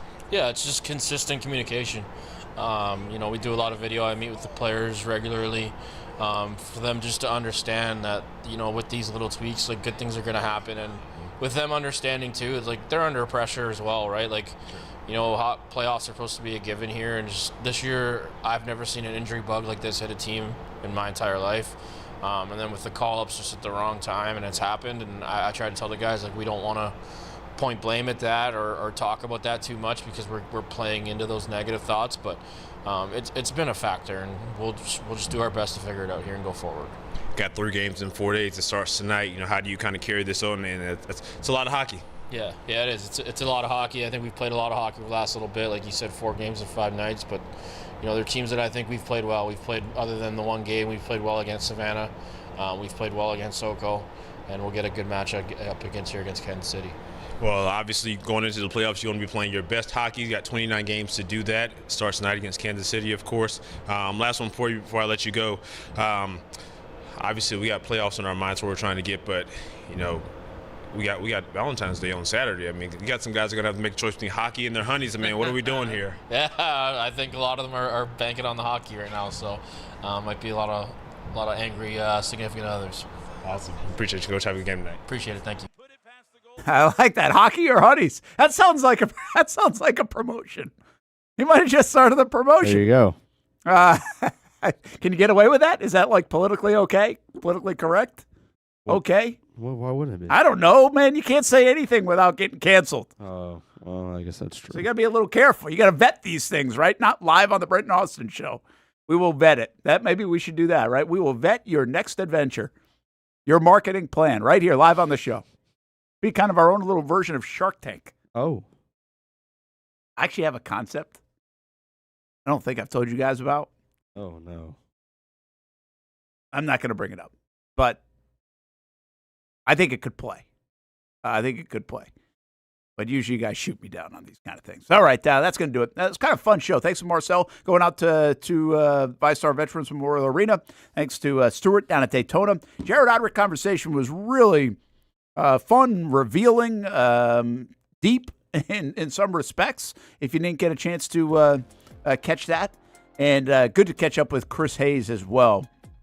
With Jacksonville University Dolphins as baseball season starts in Division I baseball coming up on Friday. We'll have a lot more covered tonight, including UNF basketball, JU basketball, JU softball at Florida, UNF softball at home. I don't know if we have enough time. Oh, hey, producer, we need more time tonight on CBS 47 and Fox 30. Hamby, would you give it to us? We're in a ratings period. Probably not going to get it, huh? Nope. They're definitely not listening to hear your plea right now. But by the way, I could do two different shows tonight. 10:50 Oh. on Fox 30. We Yes. put some in, and then we put some others in at 11:20 on CBS 47. Mix it up a bit. Make sure you check out our podcast. It goes up about 1:30 if you missed any of it. And you can always check us out each and every day on the network, actionsportsjacks.com. Hamby hates Daniel Griffiths. He does not want to show any of his images that he produces. Does not want to promote the articles that he writes on an almost daily basis. At what time? But you can read the Daniel Griffiths articles, actionsportsjacks.com. He did a whole position check, offense, defense, the last couple of weeks. It's all there. And you can watch the Action Sports Jacks 24/7 network as well. Whether Hamby likes you or not. Unbelievable. Have a good day. Your voice does sound better today, by the way.